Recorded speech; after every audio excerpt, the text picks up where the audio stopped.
We are live now on the Conversations That Matter podcast. I'm your host, John Harris. We have a discussion today on a book called How to Be a Conservative by Roger Scruton.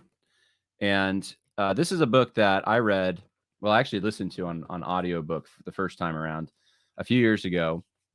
And it was, I think, the second or third, maybe second book I had read from Roger Scruton. I also watched his documentary. I think that was the first introduction I had was his documentary. I think it's called Why Beauty Matters. And Roger Scruton is a philosopher.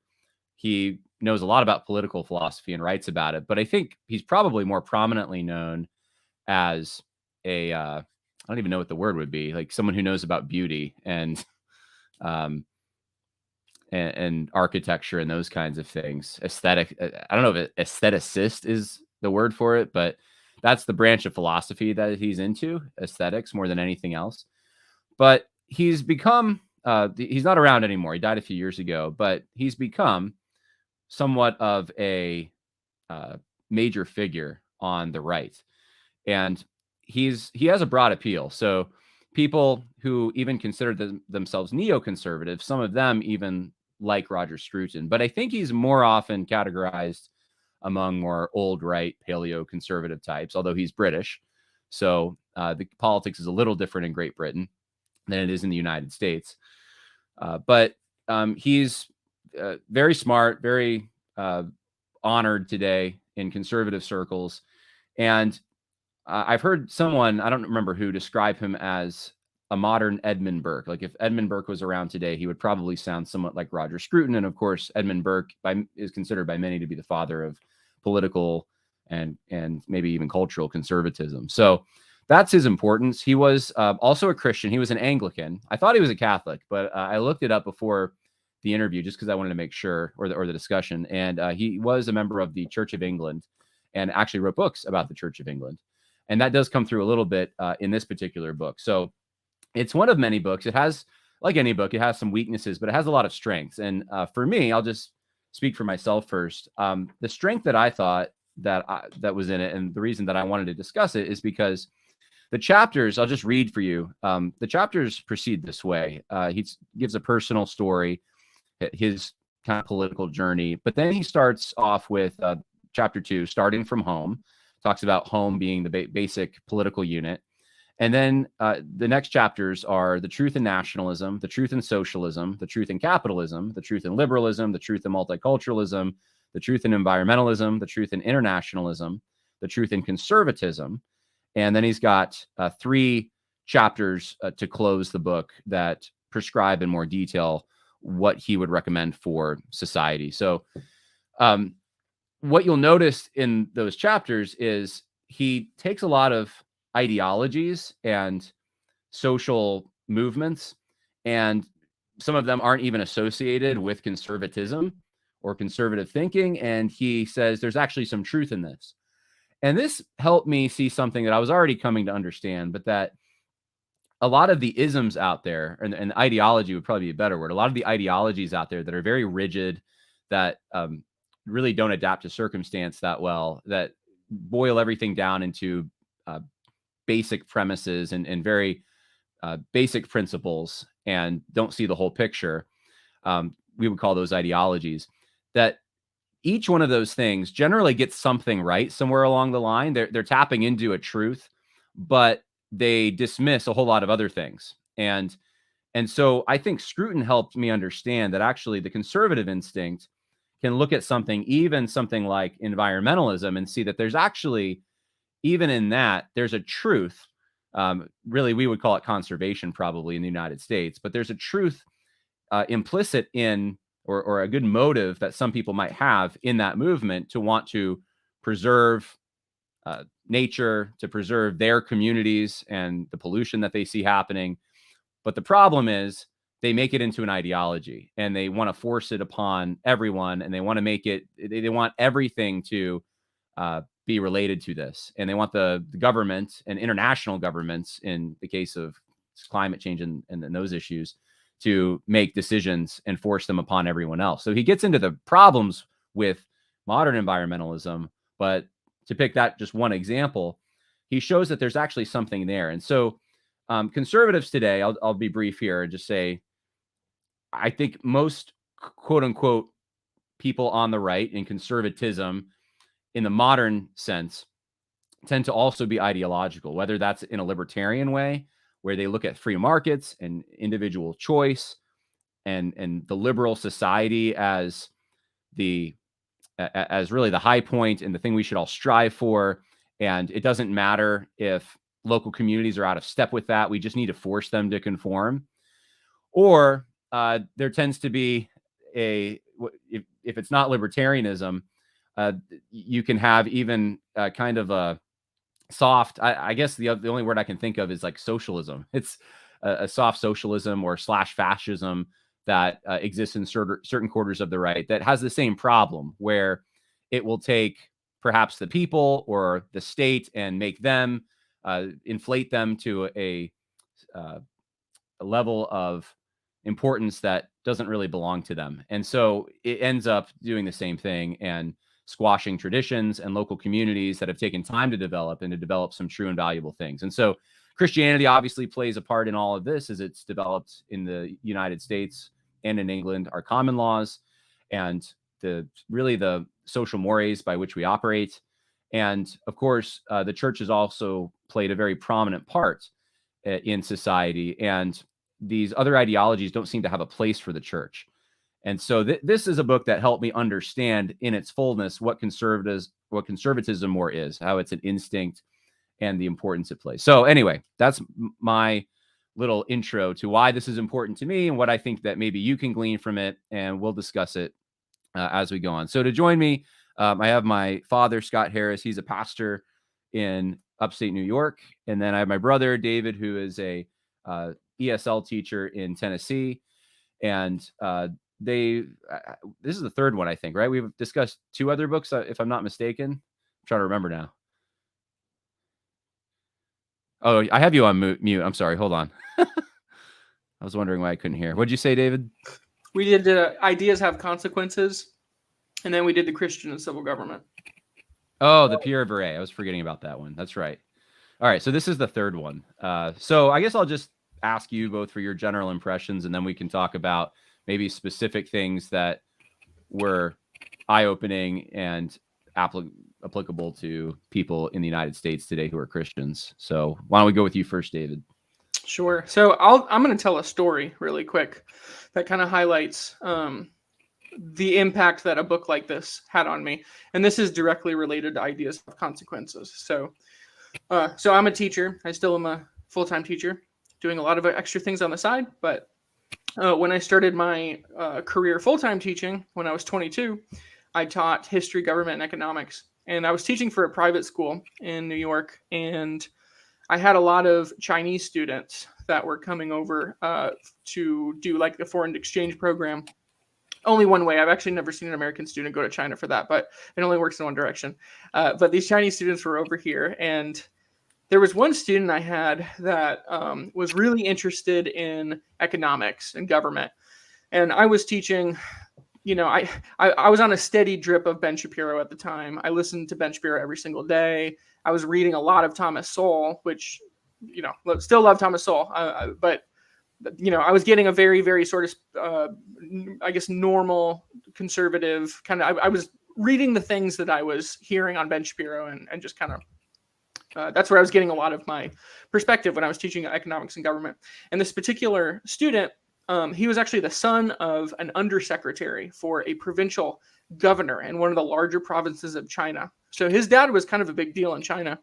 And he sort of came to a place where he had made a profession of faith in Christ. And we had a lot of conversations. We got to go on a trip to Washington, D.C. together. And at the time I was teaching him economics. So he was in my economics class.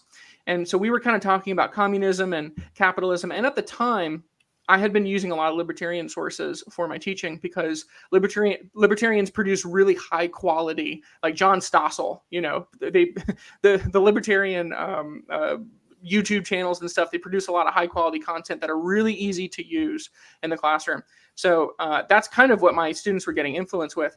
And this student told me, he said, Mr. Harris, I think that capitalism works better in China because the government can just make it happen better. And I kind of looked at him like confused, and I was like, no, that's not where I wanted you to go with this. Like, I wanted you to believe in personal responsibility and free market system, and kind of go through the and constitutionality and all these things. And that was the first time where I realized that our two different cultures meant that we were going to come to different places in assessing these economic theories. And so when I read Ideas Have Consequences, that was kind of the first. It was around the same time, and that was like, oh, all right, so clearly economics is not all there is. Like, everything does not just boil down to economics. Like, culture is important too. So this book, and I know we're going to get into the specifics, but this book, when I read it, I was like, oh, this is what I was missing. This was the missing piece. This is why culture matters. This is why people matter, and why politics is about people, not about systems merely. So, and how systems serve people, not just people serving the system. So, yeah. One person said, "What's good for the market isn't always good for the people," and yeah. So, Dad, what was your overall impression? Well, I read it last year, and then I've read it again in the last week, and I took quite a few notes here. So, well, you may not get all of those, but I don't expect we'll get through all of it. The first read through, I was confused. I agree with you that I like how it is approached, to say here's a truth, and then demonstrating how it was taken beyond that, or twisted or perverted by some other group into something that it's not. And he does that with every chapter. That part I really like. I did notice right at the beginning, okay, he's Anglican. His father was in the Liberal Party until he ended up having to defend some things in his local hometown. Labor, yeah. All right, yeah, Labor Party, I'm sorry. And he was born in 1944. So he ends up being influenced by liberals in college, but there was that home aspect that got him to move towards conservatism, and even more so. I got more is that right at the beginning, he says he is going to be focused throughout the book on the empirical manifestation of conservatism, and he's not going to deal with the metaphysical aspects, though he mentions a lot of that actually throughout the book, and definitely is an Anglican that doesn't necessarily believe Scripture. So I don't know if that's high Anglican or exactly where he is, but I found his comments usually ended up going against what we would conservative Christians in America are, especially more in the fundamental direction evangelical would understand Christianity to be. And I found it kind of undercut him in quite a few places in his argument, because he ends up with a different foundation. Even, we'll get to the end of the book that he ends up with a conclusion that I find actually isn't very conservative. So I will probably have some critique throughout of it, but my critique is going to keep going back to there's a better foundation than what I think he was trying to lay. And so it definitely shows the influence he had from his education, philosophy, and other things. Interesting, he had mentioned that he had gone and studied for bar. And that's what actually gave him a real good understanding and a love for English common law, which he talks about throughout the book too, and its importance. So there's a lot I think you can pick up from them, but like any book, I think you need to be a little careful and discerning, see where the strengths and weaknesses are. But I would overall agree with your initial assessment. Yeah, I didn't pick up where he had said he didn't believe in Scripture. He uses a lot of biblical imagery and stuff. But, and I mean, I caught where in the preface he talks about, or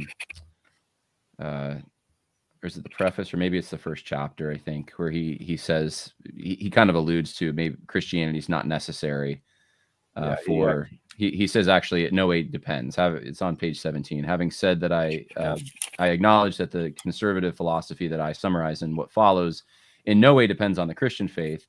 The relation between them is subtler and more personal than that implies. But the thing, like, if you read what he says before that, though, he's arguing that his conservative philosophy is rooted in Christian teaching. So even if, whether it's Christianity or not, he admits this at multiple points later in the book. And it seems to me too that he's contrasting with Islam, because if the context in Very Great Britain much at the so. time is you have a lot of these Muslim immigrants coming Yeah. in, and so he's got to deal with this somehow and contrast what makes us different than the Sharia law, and so It's also yeah. worth giving him a little bit of grace just because he died in 2018, so he didn't get to see the world. 2014 is when the book rails. was written. Yeah. Yeah. So yeah, I wonder if it would have been a little different had he written it now. But he certainly, there was a point later in the book too, towards the end, where he laments how Christianity leaving the scene is going to create all these problems and disrupt our communities. And so clearly he thinks Christianity is necessary in some way, even though he says that it doesn't depend on the Christian faith. I wondered whether he worded that poorly, and maybe he meant that it's more than so it's not just the Christian faith as like in the way you would think of Islamic Sharia law, where it's just a top down, everyone's forced into conformity, where this is more broad prudential judgments that are made on a local level, and the law is then distilled and applied through culture. Right at a Christian. Right at the end of the book, in his conclusions, he'll make a case that his understanding of Christianity is that it actually will submit itself to secular law, to the state, and view that as higher. So his understanding there is definitely skewed by the Anglicanism. And I agree with you. He's definitely reacting to Islam. That keeps popping up of what he sees when he talks about religious. It's Islam and the Sharia law that he has seen that's negative. He definitely was affected. He went to Czechoslovakia in 1979, and that affected his understanding of communism because he saw it firsthand and the oppression. So again, I'll say there's a lot I think you can glean from this, but be discerning and careful, like you should with any book. Well, we'll go through it sequentially then, and start with maybe chapter 2, since his personal story, while somewhat interesting, isn't really his argument. The first chapter, well, I guess I'll ask this first. What was your favorite chapter, and where did you think he made the best case, and then where did you think he made the worst case? Like, what was your least favorite chapter? Chapter 2 is my favorite. So my favorite chapter, at least the one that kind of hit me the hardest, was the environmentalism one. What chapter is that? Chapter. Oh, I thought that was possibly my least favorite. Really? Yeah. I have the most highlighted there. I have the most circled. I think because I was thinking a lot about that when I was reading. Actually, multiculturalism was my least favorite. So environmentalism, though, wasn't up there in my mind. But yeah, my least favorite was the one where he was talking about when he was doing kind of comparative Islam and Christianity. I thought it was kind of confusing, but yeah, and environmentalism. It only speaks to people in Michigan, in our country, really. Probably we don't have the Islam that is so prevalent now. Where I think it was last month, Westminster Abbey actually flew an Islamic flag in celebration of Ramadan. Yeah. So well, I was in London. I've been to London once, and I was only there for 8 hours. I took a train into Paddington Station, which is right in the center of London, and I got out and I walked. I just picked a direction. I like to travel without plans, so I just walked in one direction, and within about 15 minutes, I felt like I was somewhere in the Middle East. It was just a chilly version of the Middle East. Everybody was wearing, Islamic garb, and it was really, really weird. So I walked the other direction until I got to roughly Buckingham Palace, around that area, and it was very different. And that was over 10 years ago. So it's only it's increased tons since then. Tons since he died. Like, England is way more Muslim now than it was before he passed away. Yeah. So, all right. Well, Dad, what was your, if you have a favorite and a least favorite chapter? I'd probably like chapter 2, giving that to kind of blend together the understanding of the importance of defending your home. He makes that statement early on of everybody's conservative when it comes to something they know.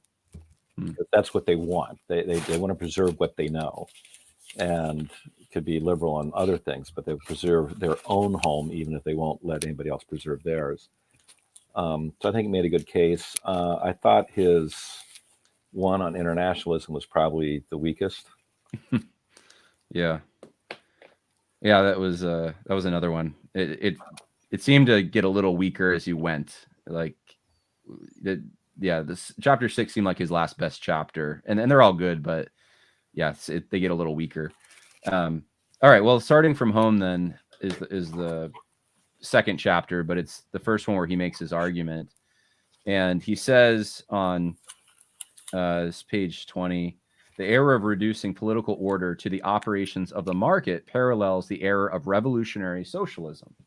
Mm-hmm. I thought that was fairly provocative, especially if you were to walk into the Blaze or the Daily Wire or Salem Network, any of the large conservative talk radio or media companies, and you were to say this, they would probably look at you funny because, even listening to Rush Limbaugh and Sean Hannity for years, how often do you hear the term free market, and that being the main dividing line between liberals and conservatives? And what he's saying here is actually, if you make the market, if you treat it like a god and make its operations the whole point and purpose of the political order, then you're really not much different than revolutionary socialism. So I don't know if any of you want to expand on that, but I think that's kind of a red pill or a for the younger people, but it's a eye-opening moment. Yeah, I have this highlighted because this was the first place in the book where I was like, oh, okay, that actually makes sense, and it kind of fills in that. Even going back to when I was teaching, there was something about teaching economics that felt so incredibly indifferent. Just everything comes down to market forces. Every assessment of somebody's worth is on their market value, and I still believe in free markets. I think it's a good system. It's just natural. It's kind of the way that God made us, and I do think that it's the only system that really uses man's evil for good. But I hadn't really ever heard. I guess that's why Scruton is kind of special in my mind, because he's like, you can read most conservative, any pop conservative book that's coming out today, you won't get this. Like, you're not going to hear this. You're going to hear, well, here's why you're just going to get a series of systemic arguments. Here's why this system is better than that system. That's about it. And this is kind of where he's getting to, it's actually about people. And he says that in the same paragraph. Burke saw society as an association of the dead, the living, and the unborn. Yeah. So, and that, it's like, how do you make the argument for why you shouldn't rip down a monument based on just market forces, because, well, this isn't going to be good for the market in the long run. So, I think this is a really strong. I think that's why Nikki Haley actually took, if you want to put the genesis of the monument craze, ripping them down in her lap, which I think you can. I think it was like 2003 when she took down the flag over the Confederate monument in South Carolina State House. And that was her reasoning, if I remember correctly, that was that we want investors and people from the North and people from other parts of the world to invest money in South Carolina. And this is a detriment to that. That was at least what she said, as I remember at the time. And so she used a market argument. And of course, you can use, if you apply the free market to social issues like marriage, then, or sexuality in general, then you come up with what we're facing now, right? So there has to be a limitation somewhere, or a moral conscience. So I don't want to do all the speaking, though. What did you think? Well, that's why I thought that chapter 2 is probably one of his best chapters, because he explains that. I liked his character, Homo economicus. Yeah. All right, we'll give this guy a name, because from that, he's just going to keep going through, and through the rest of the book, he's going to keep hitting this, is that this idea of free market, you do whatever you want, whatever the market bears, however you make your decisions, of the idea that it is maximizing your own utility, regardless of the cost of the rest, is poor. And so the statement he makes about it's those in the past, those who are dead, and those unborn, your decisions have to include those. But that means there has to be societal traditions that you are following. There has to be something that ties the past. Nikki Haley's decision was made because she's not a Southerner. She has no idea the history. She rejects all that stuff because that's not who she is. That isn't something that belongs to her. So she rejects the history of the South, but also then cuts it off from those who are coming in the future, the unborn. So she makes an economic decision of something she thinks good for her state and loses the culture. And that too many of the things that people who claim to be conservatives, they miss that part of it because they're not tied to something stronger.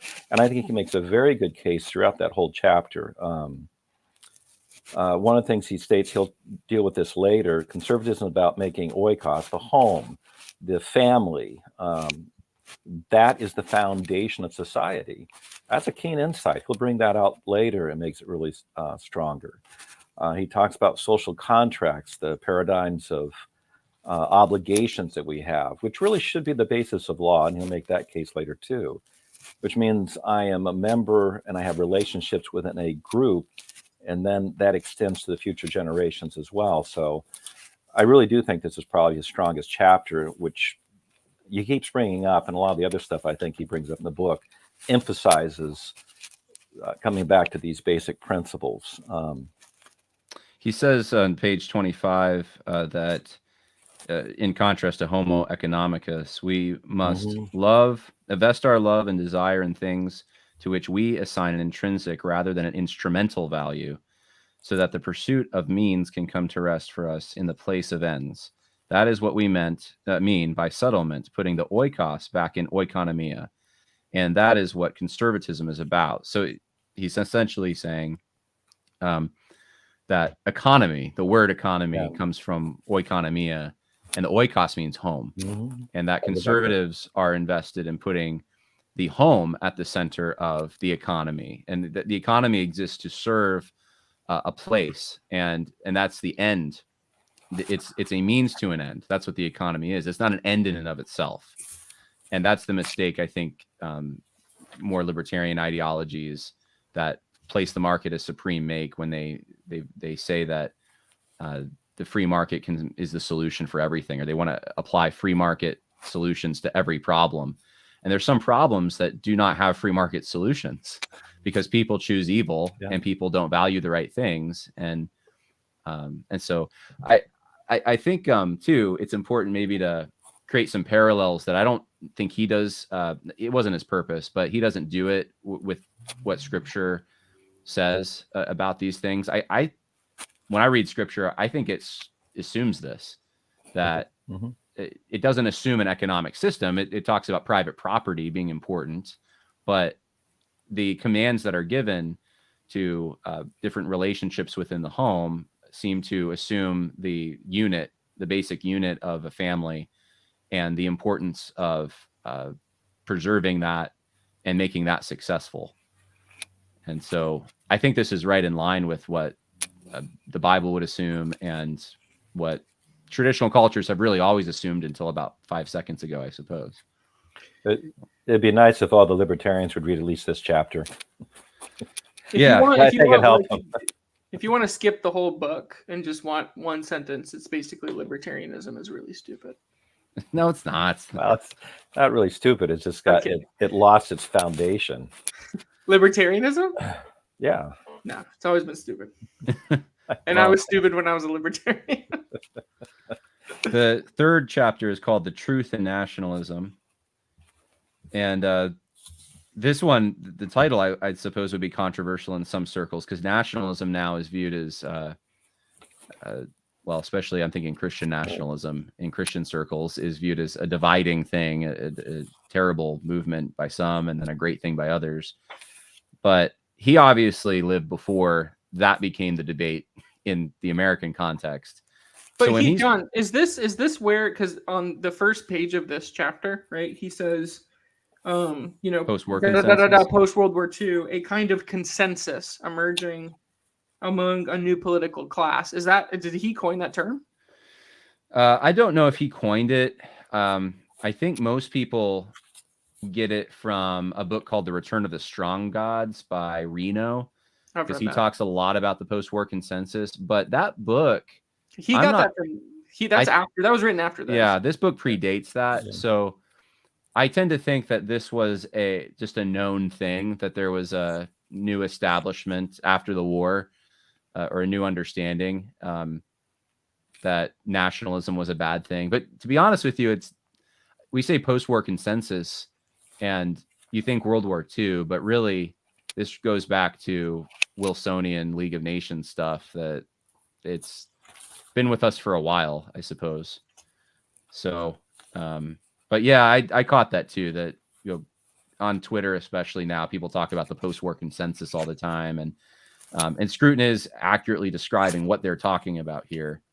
But I guess that does kind of bring us into what nationalism is to Roger Scruton. He's talking about a system, or it's not a system, I shouldn't say that, but it's really more of a natural outgrowth of the way that people associate with each other. They tend to do so in groups, and one of those larger groups is nations. And that nations are actually part of, he doesn't say it this way, I wish he did. This is what the thing I think is missing from much of the book. If I had to add something, the natural order really is is what he's saying. He does say that, though. He doesn't say it exactly that way. It's page 32. A couple quotes there. One, what nationalism? He says, as an ideology is dangerous in just the way that ideology is dangerous. It occupies a space vacated by religion. So there's that tie back. You recognize it. But then going down the same paragraph, for ordinary people, that's you and me and that's me. I'm ordinary. Looks like I'm one of them. Living in free association with their neighbors, the nation means simply the historical entity, continuing allegiance that unites them in a body politic. Right. And then he says on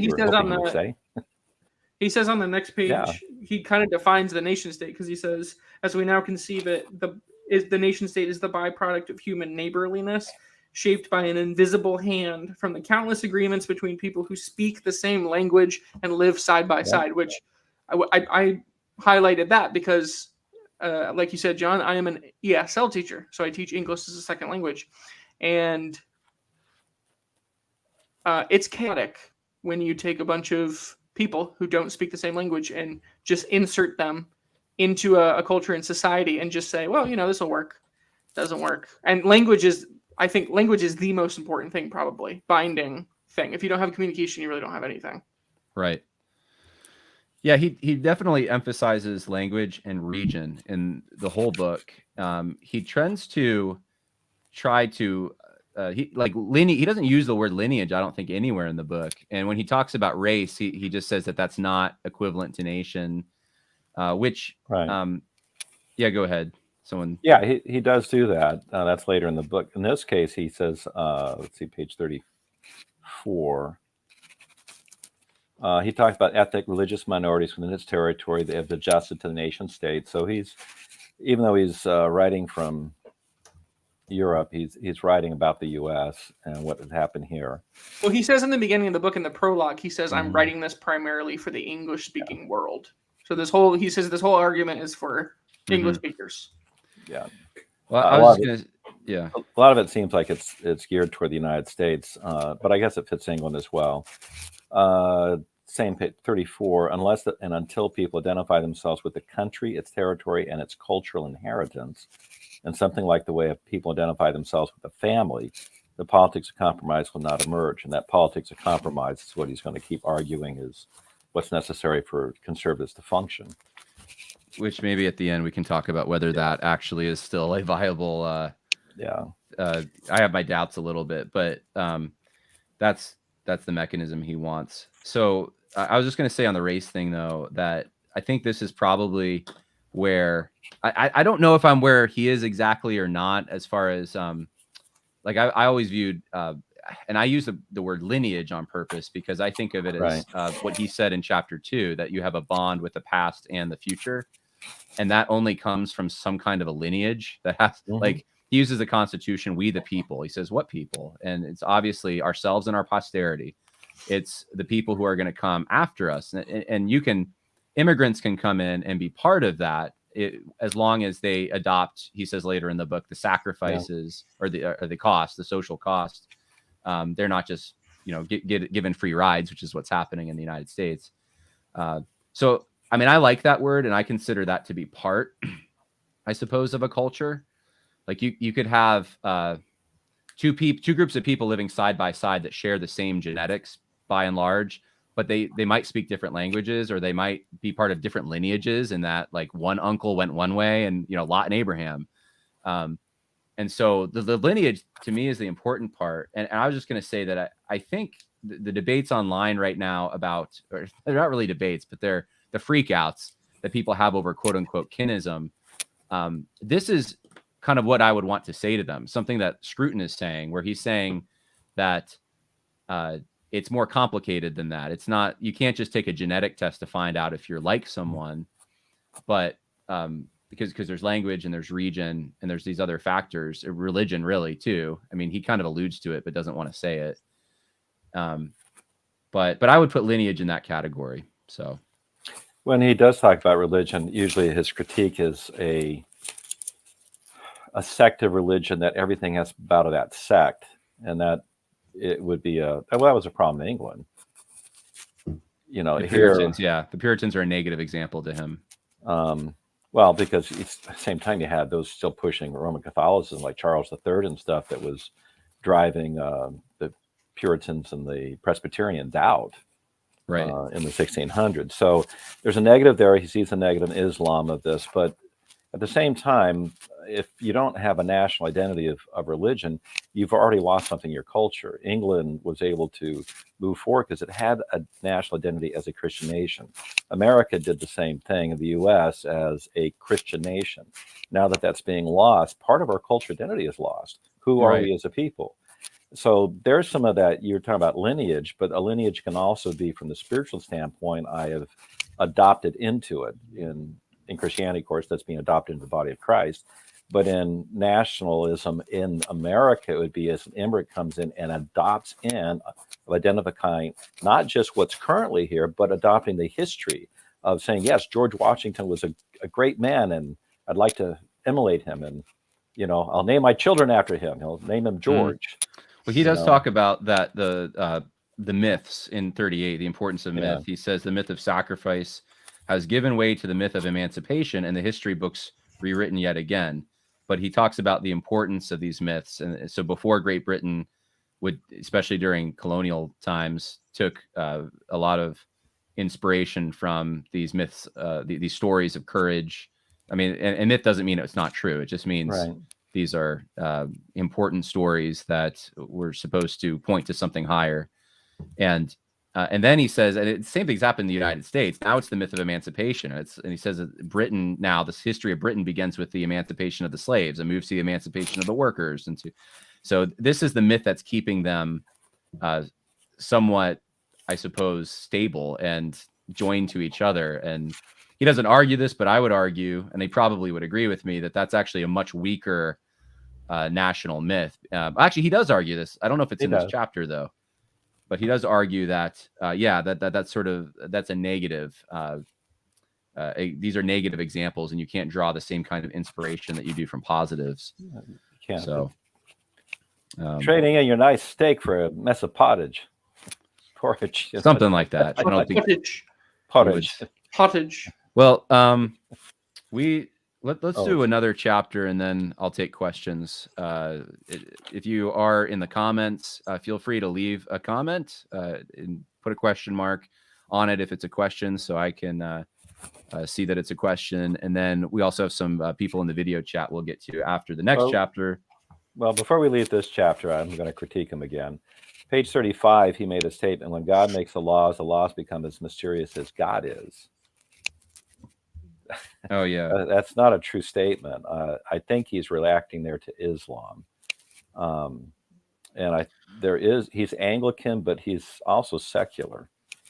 Well, I think wants to make concessions for changing of the moral values within that nation. Whereas if there's a stable religion, it gives you a foundation that is stable. There is a moral aspect of our culture that doesn't change. And you boys have certainly seen that change so rapidly in your own lifetime. I think what he's talking about is, because his example is Islam. because he says Yeah. Sharia in the preceding section. But I think he's talking about laws from God that don't have an explanation other than God says do this, and that he's saying the basis for the common law were situations that arose between people, and then they would discover the truth and apply it. So it was from like the whole book. He keeps talking about conservatism is from the ground up instead of from the top down. So I don't think he's saying, because he can't be saying, and again, maybe this is his own sloppiness, or or maybe he's just wrong. But I have a doubt that he's saying that there isn't some kind of a transcendent law that we must order ourselves by, because that's in the first section of the book and the last section. He begins and ends with loving your neighbor. So but that's one of the areas where he's confusing, because he makes statements on both sides of it, and this is one of those. It was sloppy in this standpoint, even if he meant the other. There's a foundation that from the ground up. It means that culture being affected by a religion becomes part of the culture. These are the moral values that we have because it arose out of that, not from uncertain statements God has said, but actually certain statements that he said. A very clear one. A British common law had a foundation in Old Testament law. That's what they understand. These things are true, and therefore common law gets developed out of all that. It wasn't a mystical, we took it from the trees around us and rocks of our country. It came from a source. Well, I think what's often missing in the Sharia, though, in what he's thinking, is that there's a lack of prudence there. That prudential element, it doesn't really matter if it's good or bad for your society. It's just what God says, so you implement it. Whereas in Christianity, there's a lot more latitude for example, think of we've developed something in British cultures where we don't approve of polygamy. And that's actually not, if you think about like just applying what the Old Testament law says, then we would actually have certain allowances for it. Yeah, we would, except New Testament goes on that the qualification of an elder is one woman. In the church. Within the church, so the church affects the Christianity. So it's not just from Old Testament, it's taking from all of it. Sharia law, Allah is an arbitrary God. He changes his mind constantly. And so, that would be a true statement if that's exactly what he's meaning, is just out of Sharia. Yeah. That seems to be the context. But this it keeps coming up throughout it that, democracy does need boundaries, and it can't just be laws of the land. Those laws have to come from some source that has something more stable than just, well, that's what we believe now. Right. Yeah. So. Yeah, I would agree that he's it applies to, or it's understandable to maybe a more academic class who maybe can get lost in some of the nuances, and that's why having this discussion is important, to find some of the applications.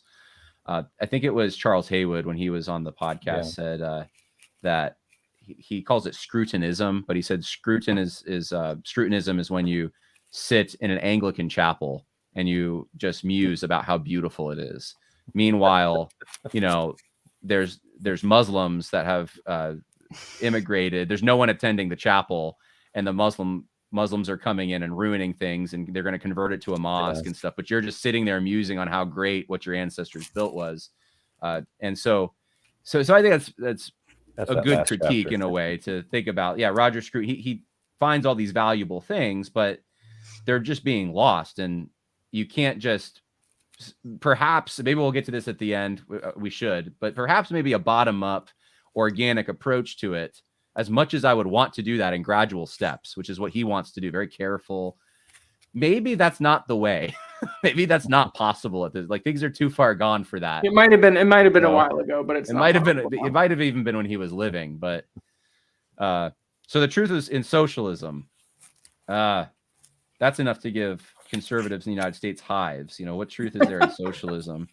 But he says in page 42 in the third paragraph down, he said, in my view is the truth in socialism, the truth of our mutual dependence, and of the need to do what we can do to spread the benefits of social membership to those whose own efforts do not suffice to obtain them.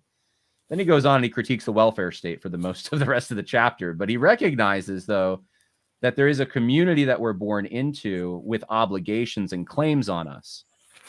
And that really flies in the face of this autonomous individual view that we can do whatever we want and there should be nothing that limits us. Like Henry David Thoreau at Walden Pond, for example. Like, society has no claim on him when he's at Walden Pond, supposedly. So he says that's not true, that we are born into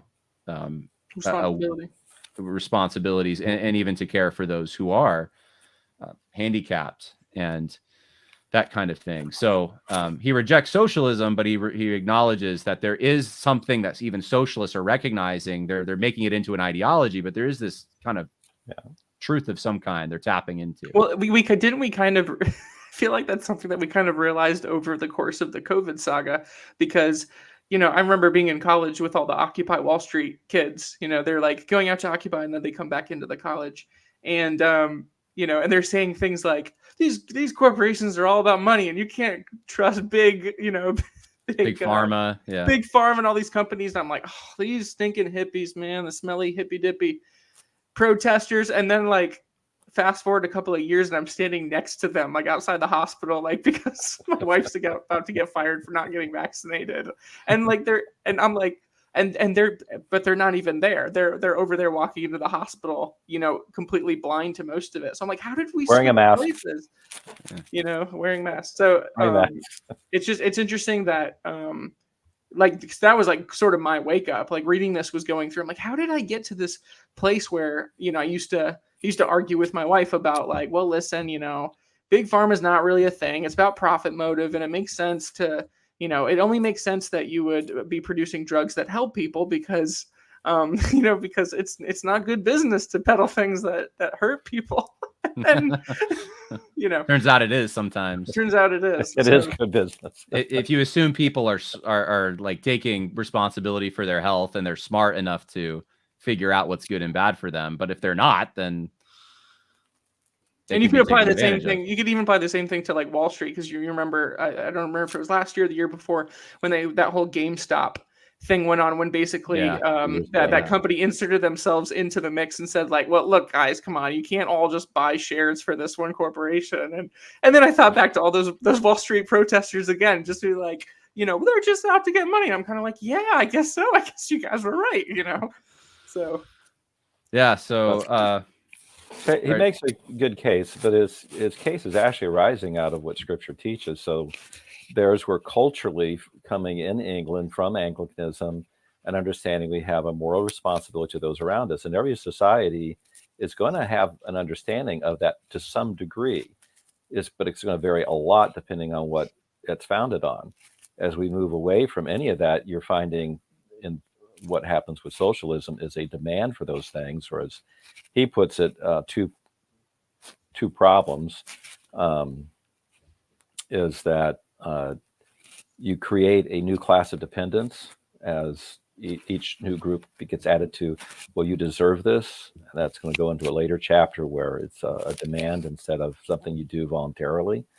And so a free market is I freely give because I have a cultural obligation and a personal responsibility to help those in need. But when it becomes socialist, it's a demand that it takes it out of my pocket to give it to somebody that I don't know, and I don't know they have a real need. So I have all these dependents. And then the welfare system ends up with what ends up in an open budget.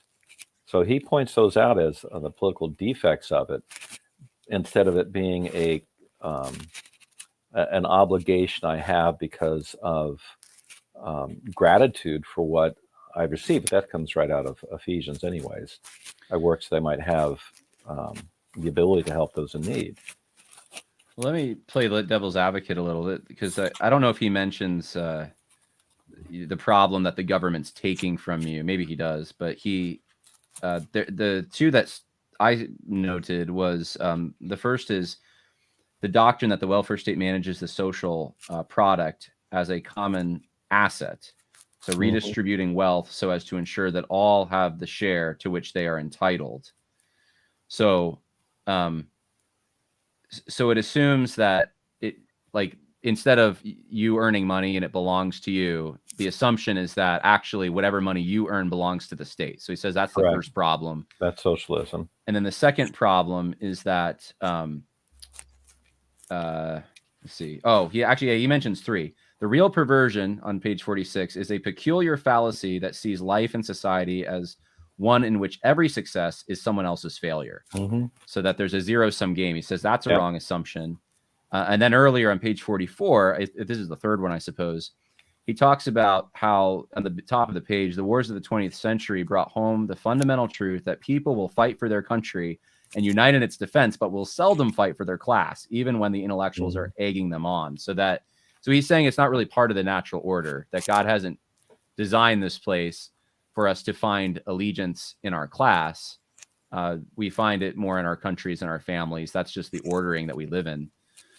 So I guess the devil's advocate is if you're in an emergency situation, like Florida has a hurricane, and you're the governor, and there's real hurting people right there in the moment. They have budgets for that. At least they should. If they're not relying on FEMA too much, the state governments and the local governments have a budget to help handle that and to provide food and water and maybe temporary shelter. I don't really see a problem with that. And maybe some more libertarian types would say that is socialism, right? But I don't see that it's buying into any of these assumptions that Roger Scruton is saying. No, it'd be a proper function of government to provide such needs. I think you'd find that in Scripture as well as emergency services, just like you'd have military or an ambulance. Kind of the whole point of government, isn't it? Firemen. Yeah, I mean, you're contrasting that with the current state of government, which is basically a welfare state for people who don't live here. So if you're not from here, if you're 35 years old and want to come live in Manhattan, then we'll give you $6,000 a month. Like that's the system that we're actually in. Yeah. Well, he does point something out. I'd like to on page 45 that I thought was a very insightful thing is what is the poverty line? So socialist solution keeps putting it as a percentage of income rather than an absolute of do you have food, shelter? What do you need to actually live, exist? And so the poverty line will never disappear, no matter how much increase. If we compare the person supposedly in poverty now to what your grandfather grew up in, they're all fabulously wealthy. Or in deep credit card debt. They might be poorer than him, but the effects aren't taking their course. They're not there. The government provides whatever you need.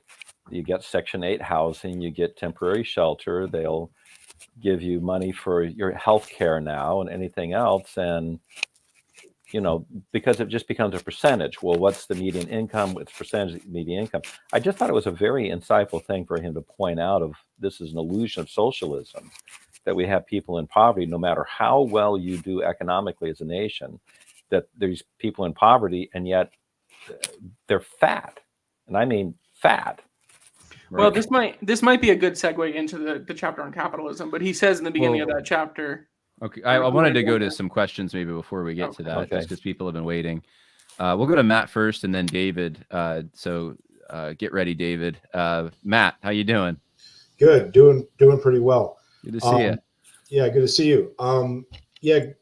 The thing that I've wrestled with, throughout a lot of my life, because I used to be very, very libertarian in my economics, is what I come to realize is that there's a lot of side effects of like unrestrained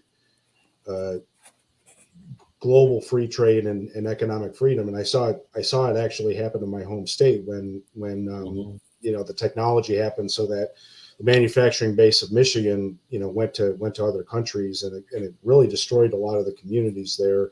And it used to be you could always get a good wage. You could always get a good, it was just a very family friendly area. But now that left, the jobs left, and the community kind of declined.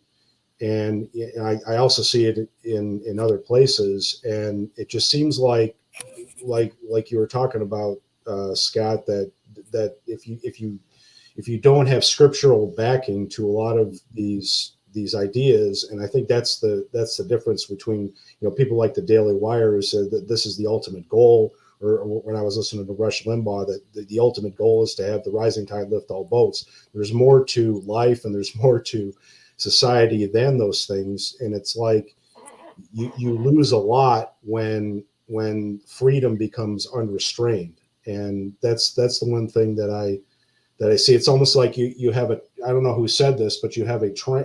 If you have a train, the train wants to be free, but it has to stay on the tracks. And if it doesn't stay on the tracks, then it derails the entire train.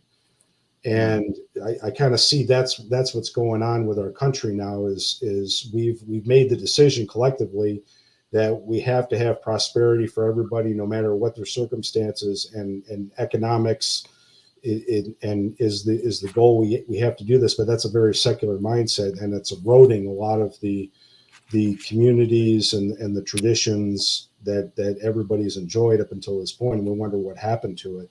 I think abandoning God is a lot of it, and the moral foundations to these societies. So you could have free markets, but you still had the train was still in its tracks.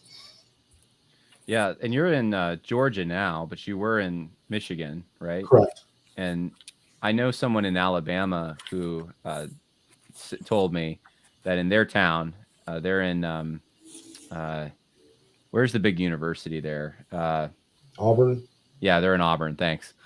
So I think it was in Auburn, but they had a guy from, it was Michigan, who came down, and he was conservative, but it was that conservatism that favors the market. And so he wanted to put in all these, shopping malls and infrastructure and allow development in places that the community was not comfortable with because, and he didn't give me the reasons, but I'm assuming it's similar to Roger Scruton's example in the book where he talks about a shopping mall or not a shopping mall, sorry, I think it was a trailer park actually. And they put it in a community and it brings all the property values down, and the community didn't really want it there, but hey, it's like, it's better for the market to have this here. This is a good thing.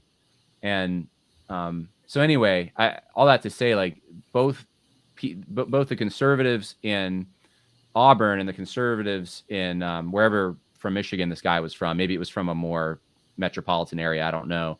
They're both voting Republican, but they have different priorities. And I see that all the time in small towns. Like you have people that come that they might be conservative, they might have an R by their name, but their values aren't in keeping with the local values. So I don't know. Or they just don't know anything about like what the locals value. It's just. Well, but that's part of Scruton's argument is you have this quest, both in his discussion of the free market, discussion of if you've removed it from the culture, you're going to shift away to something that's not what that culture is. You guys know what I'm talking about. Mike had moved down to North Carolina. I was down there for a wedding, and at the reception, Mike was telling me how much all the North Carolinians should be so happy that all these people from New York and New Jersey and New England moved down there, because look at all the economic activity that was going on now, and new places were going in. And I just look at like, Mike, they don't want those things. They'd like you to go home. You're being a carpetbagger on them. They don't have way that we in the Hudson Valley feel. Values. Those aren't important to them. So you think you're conservative coming down here, but what you are giving to them is anything but conservative. It's not conserving their culture, because we've messed up this idea of conservatism, tying it into thinking it's just economics. And it's not. And Scruton, I think, makes a good case throughout this that conservatism is not just about economics. There's a conservative economic system, but conservatism isn't about economics. Conservatism is about your culture. It's about preserving what you've received and passing it down to your children.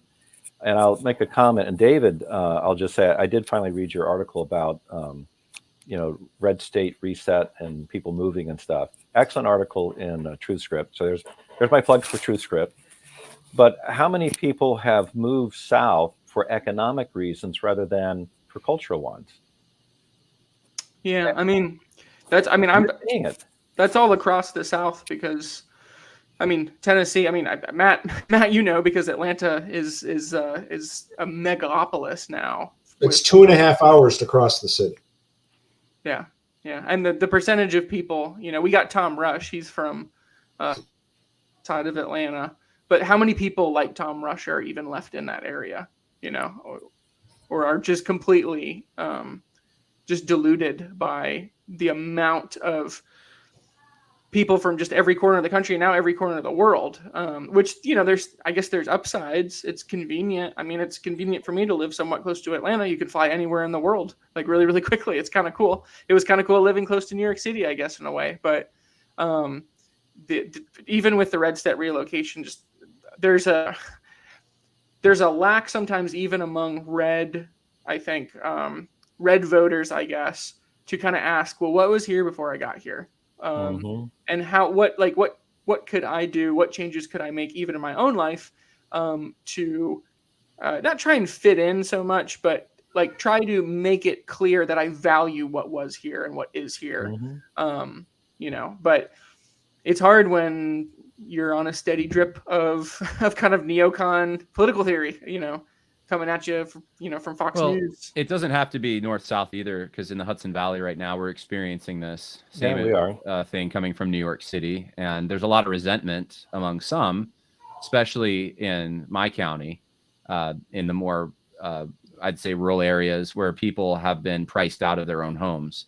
And now, the volunteer fire departments cannot even sustain themselves because they don't have volunteers anymore, and they have more houses and more. There's a bigger job, but less people to do it. And the people who are coming, the weekenders from the city, aren't going to be volunteering for that. So there's a huge disruption that's taken place. And my wife's siblings are caught in the middle of this. They're coming of age at a time when there's no way to get a job that will actually give them the ability to pay for a down payment on a house in this area. And I know it's bad everywhere. It's much worse though, under the conditions that they're in.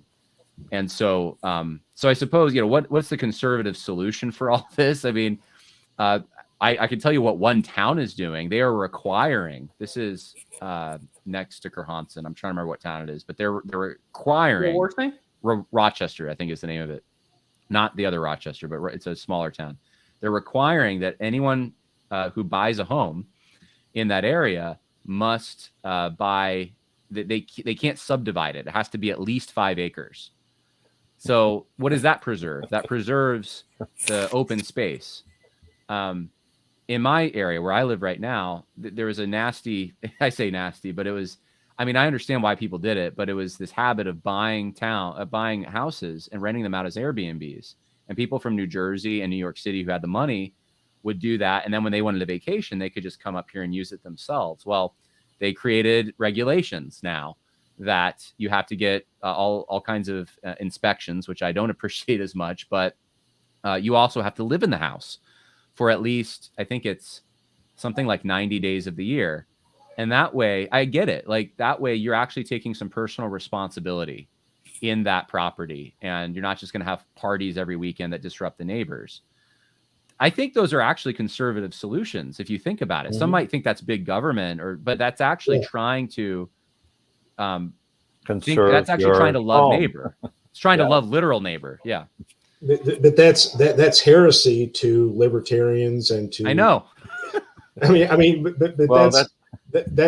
where I think that's where the train got derailed. Is we just grew up as like rush babies, thinking that this is gospel, and it's not. And we're reaping the whirlwind.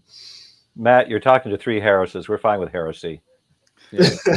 Well, I don't want to rain on your parade, the two of us. But Matt and I, we live in the South, so just a reminder: in New York, you can put all those restrictions in, but if somebody just wants to stay in your Airbnb perpetually, there's nothing you can do about it. So yeah, I don't know. Just with your neighbors. That's why you set the price at a certain point where it precludes certain demographics from renting. But anyway, well, thanks, Matt. It was good to see you. Yeah, good to see you. So another thing he brought up about socialism, that because as the chapter goes on, he starts dealing with socialism's effects on like education. David could probably do a lot with that one, but how it ends up attacking those who are doing well, it'll penalize that class in order to subsidize the other class. This is this quest for an equity instead of equality. Equality, yeah. It's a perversion of a Christian principle of we're helping the poor, but we don't help the poor except at our own decision to help them, not to have someone steal it out of our wallet to give to somebody else to elevate them over us. At this point, the middle class is getting shut out, that if you're not poor enough, you can't make ends meet. So if you're poor enough, you get your Obama phone or all these other things and subsidized. And if you're rich, you can afford it. But if you're middle class, you move from New York to Tennessee. Or Florida or North Carolina. Or somewhere else. It's a fleeing an economic, but if you're not going to join in the culture where you're going to go, and that's whether it's New York City coming up here to the Hudson Valley, or if it's, even when I came out here from California to the Hudson Valley, I had to understand the culture here, not to change the culture to change it, but to apply biblical principles as a pastor to help them understand what God wants from them and let them change the culture. Yeah. Not to take supposed California values and shove it in on them. And today, no one wants to shove California values on anyone. All right, so we got David, another David. Hey, David, if you turn your mic on? It looks like it's on mute. There we go. There you go. This is very, very pertinent to me. I moved from Altoona, Pennsylvania, central Pennsylvania, to Texas in the mid-'70s. And we were the first wave of all the Yankees coming down. We moved to Texas for economic freedom, get away from the mills and the mines and the unions that stifled everything in central Pennsylvania. And I promise you, in 1980, you went to a Michigan, Ohio State, Penn State game. You couldn't find a sports bar that wouldn't have 50 million people in it. I lived in a neighborhood in Arlington. It was called Transplants because we all moved there. And we all had that same cultural values to get away from the stifling things that the Northeast was doing to us. So you know what I'm story. And you know what's funny is that the Mexicans, and I say Mexicans because if you call them Hispanics, they'll punch your lights out. They're proud to be a Mexican, and they came up, and they came with a very family oriented work ethic, cultural norm that we all had. We shared all this. But when the Katrina victims moved into Houston, that's different. That was a different problem. When the Californians moved into Texas, different problem. So what you had was, you see what I'm saying? Texas would be a microcosm of what we're talking about now if you wanted to really write a great book on it. Yeah, I wouldn't know where to start doing a book like that, but it's interesting because I was just in Mississippi and there were some relatives telling me about Katrina, and they even have a term. I never heard this, but Katrina babies for, I guess, all the women who apparently got pregnant during that time, and they have kids now all around the same age from various fathers, and it's created quite the problem because they didn't go back to New Orleans. They stayed wherever they were, not deported, but transported, I guess, too. So, yeah. So yeah, you had over the years that I lived in Texas from '76 to just recently, I saw all that, and that would be a cultural microcosm in of itself. In fact, when I first moved to Texas, of course, Ron Paul was from Pennsylvania too. Oh, I didn't know that. Oh yeah, Ron Paul graduated from Gettysburg Seminary, a Lutheran seminary that I was supposed to go to. Yeah, and he was a representative from South Texas. And I agree with the Libertarian Party. I was, Rush baby and everything. I sold school books for 20 years, and I saw in the public education system that the indoctrination and everything. I love to be at the public school conferences right next to the Ayn Rand Institute and seeing the hatred toward libertarian. Well, yeah, we used to have those arguments. I mean, obviously, I think the main problem is that, how libertarian do we get? And I put in the comments, David Platt was a big, and before him, when I was in Bible college, one of the big books was his predecessor, and I can't think of the name. Rich Christians in an Age of Hunger. Ron Sider. Ron Sider. He was David Platt's mentor. That's right. And actually, there was a book called Productive Christians in an Age of Guilt Manipulators. David Chilton, yeah. Yeah, which was the exact opposite. And that's when we moved from the Carter give me era, and we started to move toward the, wait a minute, we can't do this. We can't sustain this. And I like, when I was I made a speech the other night in church. We were talking about our church used the Truth Project as a Wednesday night sermon, and we were talking about all these things about society. And one of the things I said is, one of the things that is a fundamental principle to me is, when you get on an airplane and it starts to go down, it says, put your air mask on first before you can help somebody else. That's right. Yeah. Now it's is that a conservative principle then? Would you think? I think so. Yeah. Make sure Anyway, that you're taking responsibility for the ones close to you, including, and yourself is the start of that, right? yeah. So that's just my 2 cents, and I hope it made some. Well, thank you, David. I appreciate it. Thank you for the support. So, not you, David, the other David. So I support you. I support you in my own way.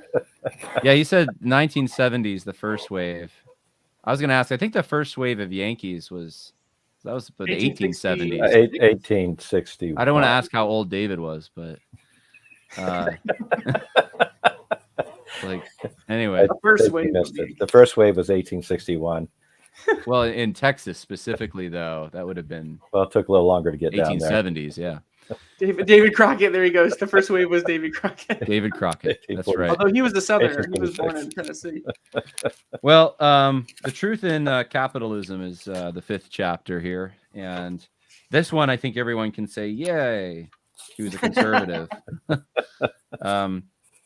He says that he talks about Austrian economics, Mises and Hayek, and that's still pretty popular.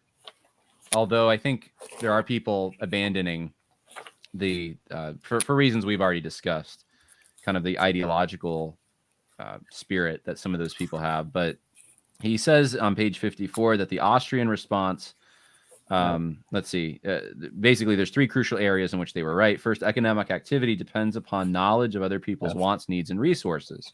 Second, this knowledge is dispersed through society and is not the property of any individual.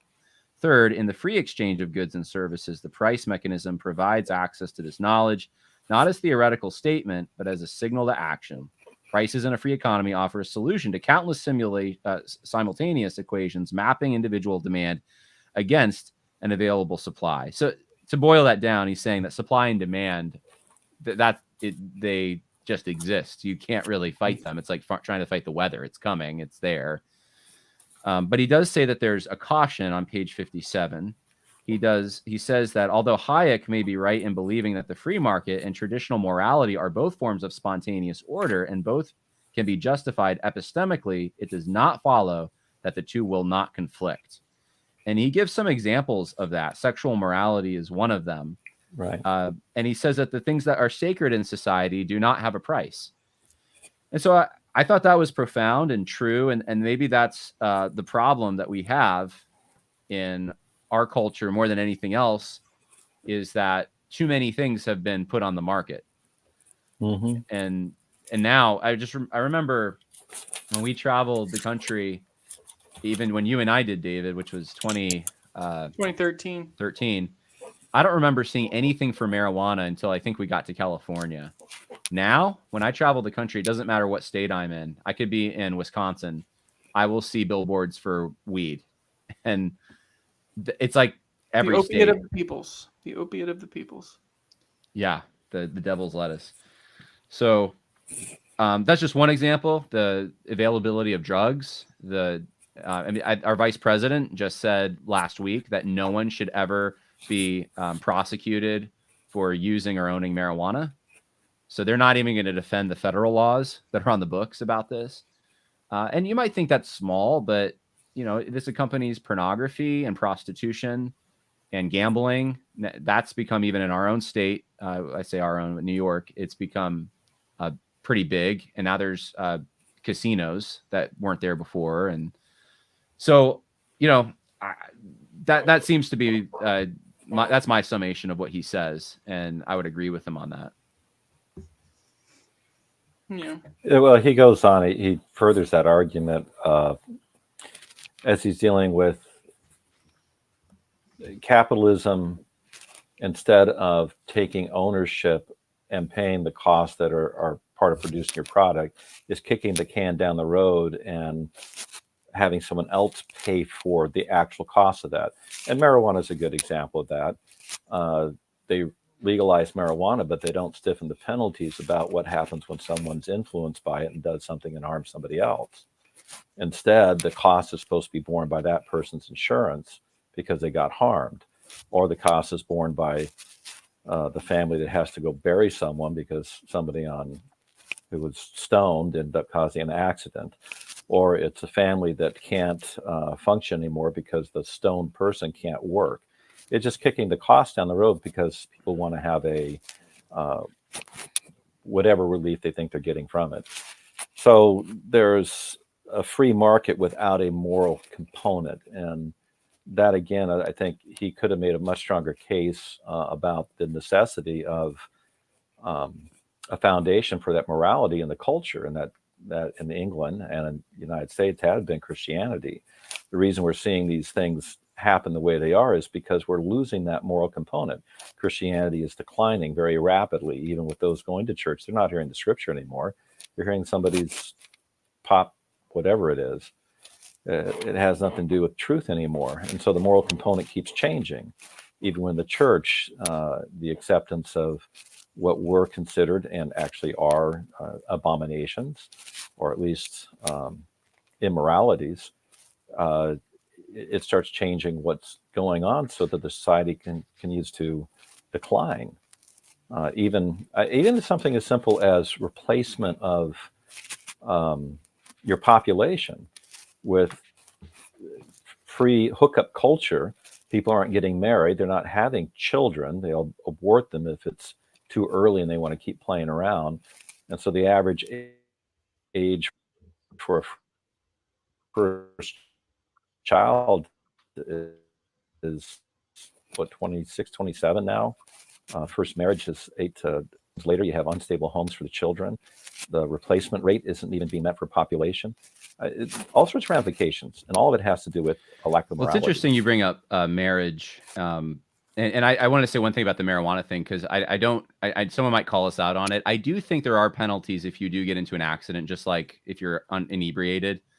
But the loss of work, and there's incalculable costs, the things that you can't even measure perhaps economically that are tied to these drugs. They are. People they don't have the motivation to go to school and to go to work and to start families. And that really impacts your society. But I was going to say about marriage, someone recently told me, talking about his own daughter, sadly, that she said, people like you ought to be not to be allowed to get married because of how irresponsible she is with his grandchildren, her children. And, I thought at first, that's a terrible thing to say. And maybe that is. But if you think about it, though, we actually already have laws. We have laws about when you can get married. Mm-hmm. It used to be in some states you could get married at 13 years old. Now it's, I think, across the board, you have to be 18 to get married.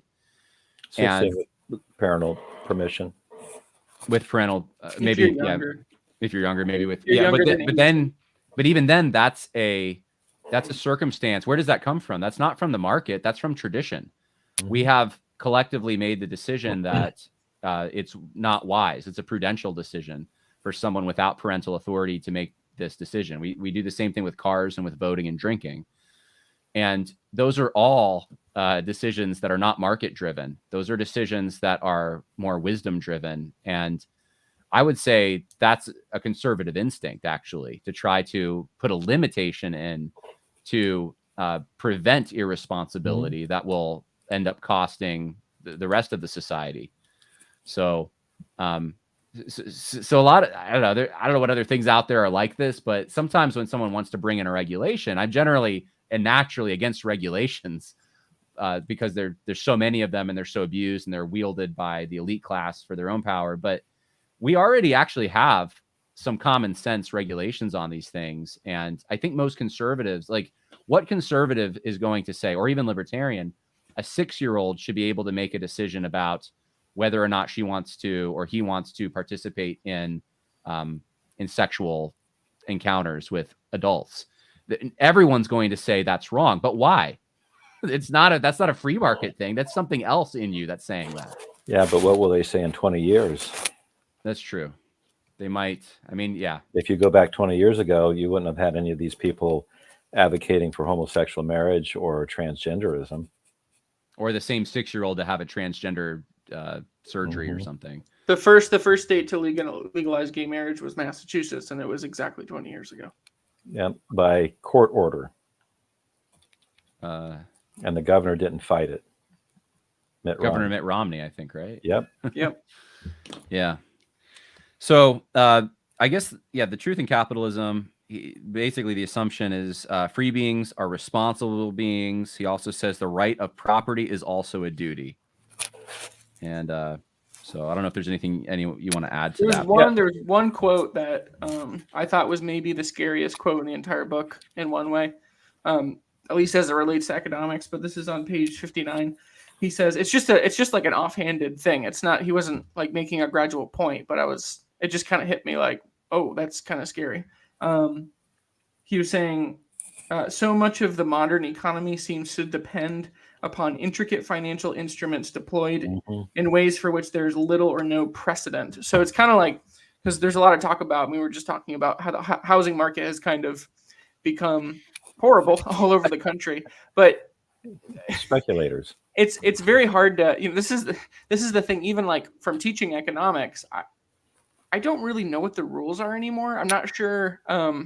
Nothing real. The economy doesn't make sense to me. The way that things kind of like, we're definitely not in a free market system, but we're not in a fully socialist system because we're in this weird international corporatism. We're in a corporatistic. That's what it feels like. It feels like international corporatism, but there's no precedent for it. Like there's the system that we're in right now.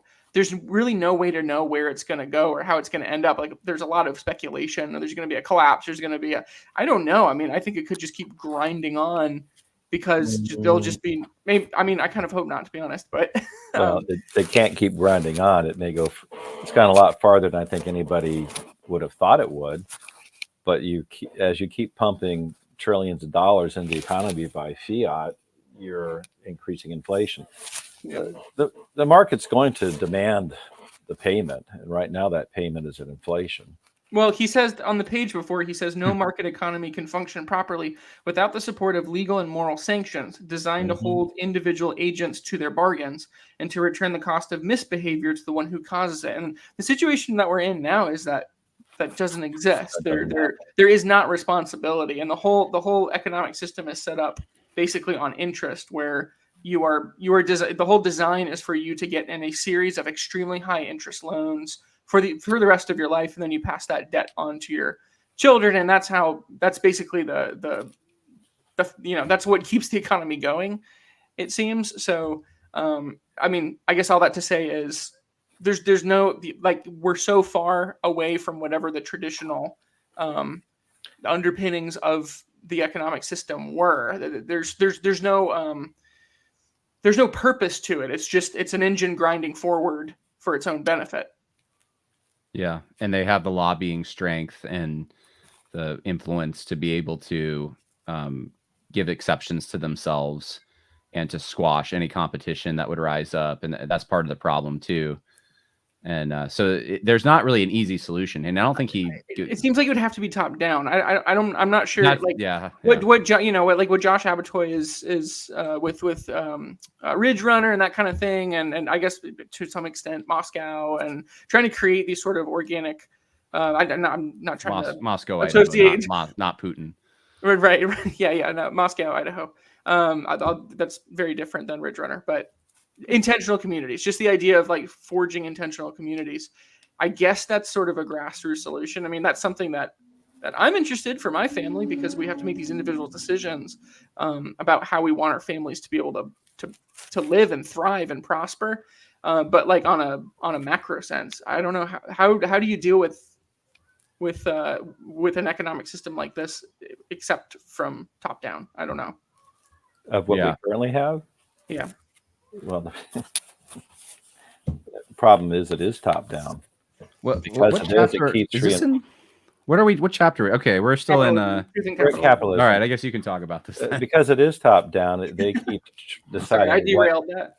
To use Matt's analogy. Well, when you decide who's the winner and who's the loser, because you have a government position, nothing else can make sense. So he does talk about a corporatism where it is they don't own the actual cost. They keep pushing it on to somebody else. Somebody else has to bear those costs. It's just whatever's going to give us the highest return. That's it. So they're disconnected from a moral foundation. Being disconnected from a moral foundation, they're going to whatever is the quickest profit. We've seen that in corporations as they've gotten larger, whatever gives the highest return on their stock rather than what keeps the company viable. You boys were young, but IBM did that, and IBM used to be everywhere in Dutchess County. It's a shell of a corporation of what it used to be. Same thing, because they're after a quick profit. When the government gets involved with it, now it's government deciding what it is, and he's going to deal with that in another chapter. But yeah, well, now instead of us working together as part of the same cultures, trying to see that culture continue on, it becomes we're all in our little factions fighting each other to get our cut from what's above. Yeah, that's the stage that we're in now. The looting the treasury. We're just trying to everyone get what they can. That's exactly where we're at now. So I think this was a good chapter where he deals with this. Well, we got to move along quicker, and I think it'll be easier to do because these chapters are, I think most of them are a little shorter and they're not quite as fundamental. The Truth in Liberalism is chapter 6, and in that chapter, he talks about I'm trying to find the quote that I wrote down. He talks about the common law quite a bit. I don't know if anyone else had the quote where he talks about what the truth in liberalism is. I can't seem to find it. I have it written down. I wasn't able to find any truth in liberalism. Well, he yeah. Huh. Classical liberalism. He says, here it is. It's on page 70. It is. He is talking about third paragraph down. It is at this point, however, that the truth in liberalism slides almost unnoticeably into falsehood. Well, maybe this will help us find out what the truth is. For the search for liberty has gone hand in hand with a countervailing search for empowerment. The negative freedoms offered by traditional theories of natural rights, such as Locke's, do not compensate for the inequalities of power and opportunity in human societies. So he's talking there. He contrasts the Declaration of Independence with the UN Declaration of Human Rights, and he gives a stamp of approval to the Declaration of Independence because he says that the liberalism, and I don't have the exact quote, but I remember the argument. He said that what happens is people are able to be introduced to a society, and as long as they agree to make the sacrifices necessary to become part of the culture, then liberalism works. And so you can even be, it basically, it stretches the tent. It makes it wider so that different kinds of people can be included in the same political society so long as they share certain things. But the problem, he says, of course, is that liberalism ends up leading to, or has led to, this idea of positive rights and of these victim groups trying to make a claim for themselves over and against the greater good of the community. And that's the problem with liberalism. So that's my summary of the chapter. It's a good summary. I don't like this chapter, to be honest with you. Yeah, it wasn't my favorite. You just have to keep in mind he defines liberalism at the beginning one way, but then he has to function with what it is now, and it's something completely different. So, in the beginning, liberalism had more to do with you had the freedom to make your decisions, and other people couldn't coerce you. I just don't know if he was alive today, if he would write this chapter the same way. Because I look at I've been very critical of liberalism, and I will be critical in Wisconsin in a few weeks. And I think that there's a temptation. So I guess I use the analogy of a tent, that it spreads so wide you can include all these different peoples. But now the tent is so wide, we think we can include people who really share almost nothing in common with us. They're not citizens. They don't speak our language. They don't know anything about our religion, our stories, our traditions. Some of them actively hate us and want to destroy some of them in Michigan right now, I think it was Michigan, where they were chanting recently, Death to America. Death to America. Sorry, that's New York City's colleges. Well, that's the colleges now. It's colleges all over the country. Yeah. Yeah, Passover, they closed down. I forgot which school it was down there. Columbia. It's been Columbia. Columbia. They closed it down for fear of the anti-Semitism of attacking Jews on campus. Like in our country's history, I could see why someone would think that. Like you think initially, well, maybe this works because, hey, we're bringing in more Irish people now. And I mean, there was a lot of barriers the Irish faced too. But a lot of people didn't think that was possible because so many of them were Catholic. But you can kind of see that over time they start to, what's the word? They become Americans, but they assimilate. They assimilate. Mm-hmm. You can see that with various groups that were European, more so, that maybe it kind of worked. You could have Germans in the Midwest and they seem to be okay over there. But I wonder whether or not even some of the prophecies that this would be bad for us should have been taken more seriously. That if we do this too quick in too large of numbers, we're going to lose our character. And now it's like, let's just open the floodgates to the most different kind of people imaginable and then give them money. And well, like I saw in Los Angeles, the billboard for we can get you Social Security cards. People don't think that's happening. It's right on a billboard with a Social Security card. So that's like a leap compared to the mini steps that we were taking that maybe could have been justified, but I don't think it's working. So maybe I'm not as optimistic as Roger Scruton is about liberalism being a way to sort of get around the demands of religion, because he seems to think that you can have different religions, and he doesn't really specify how wide, but you can have, in our country, it was originally, well, you could have different denominations. Like that's as far as the net goes. And or the tent. To a Ramadan. I agree with you. A Ramadan celebration in downtown London. Sweetnesses within this whole chapter. Are you still there? Can I? Oh, okay. I'm here. You just got fuzzy for a minute. Okay, the truth of multiculturalism. The Enlightenment proposed a universal human nature governed by a universal moral law from which the state emerges through the consent of the governed. The process was henceforth to be shaped by the free choice of individuals. It was all beautiful and logical, inspiring, but it made no sense without the cultural inheritance of the nation state and forms of social life that had taken root in it. So here he seems to be saying that actually there's a problem with multiculturalism. But he says the truth of multiculturalism on page 81 is that thanks to civic culture that has grown in the post-Enlightenment West, social membership has been freed from religious affiliation, from racial, ethnic, and kinship ties, from the rites of passage whereby communities lay claim to the souls of their members by guarding them against the pollution of other customs and other tribes. But he claims also on the same page, second paragraph, this pre-political membership has proved permeable to the liberal individualist view of the citizen. So my summary, I suppose, of this chapter would be that he thinks that, and I did write, I put a note that this is his weakest chapter, that you don't need certain things that have traditionally kept societies together. And he even makes a distinction between race and culture along these lines. But you can kind of take religion, put it over here, race, put it over here, all these, I don't know what else, but you could take these characteristics, put them over there.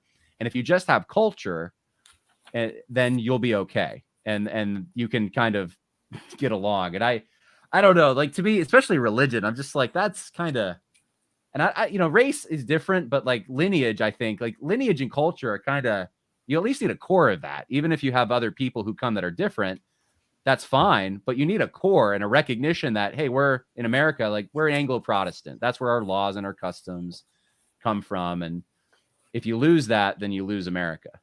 So I don't even get it. I'm not, I love the book, but this is the one chapter I was kind of like, yeah. Well, because really not into it. You're exactly right. He missed. This was one of the. It was confusing. Why is he saying these things when it's contrary to the things he said before?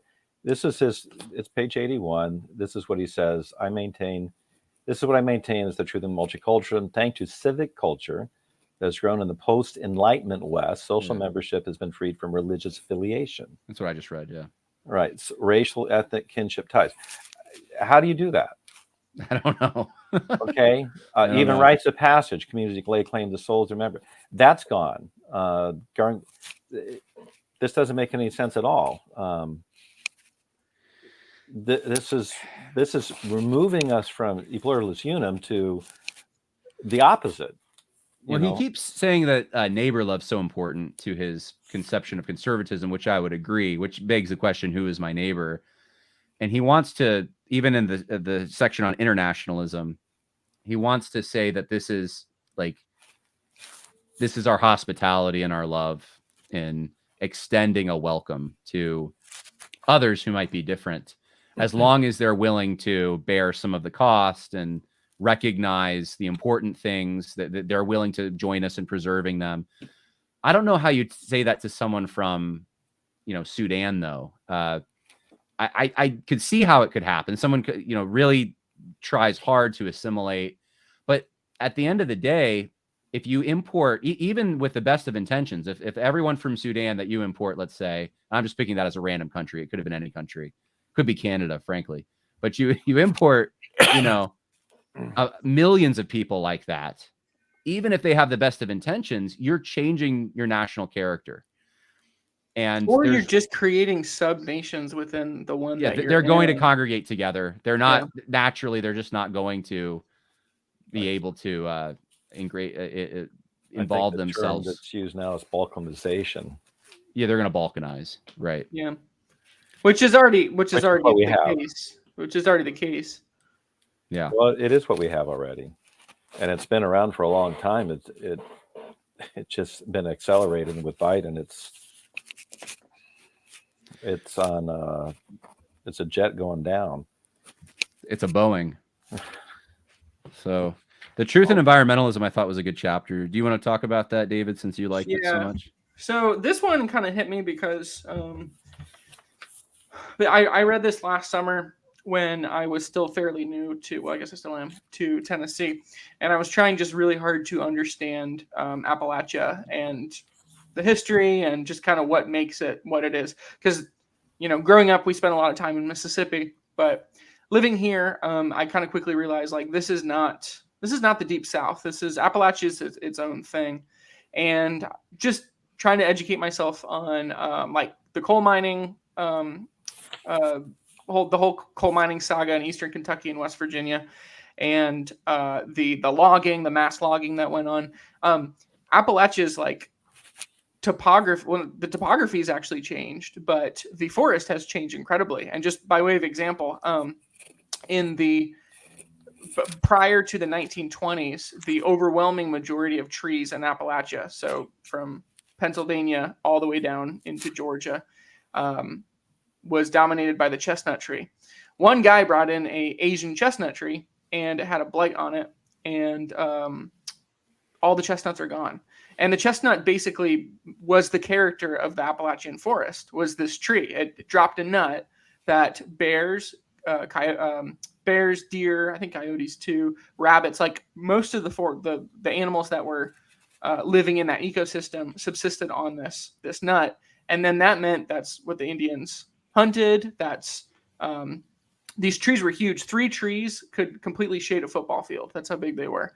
And they were all over the place. The wood was dense. It was great for building. So they're all gone now. So when you look at when you go to Smoky Mountain National Park and you look at the woods, it doesn't look like it would have only 100 years ago.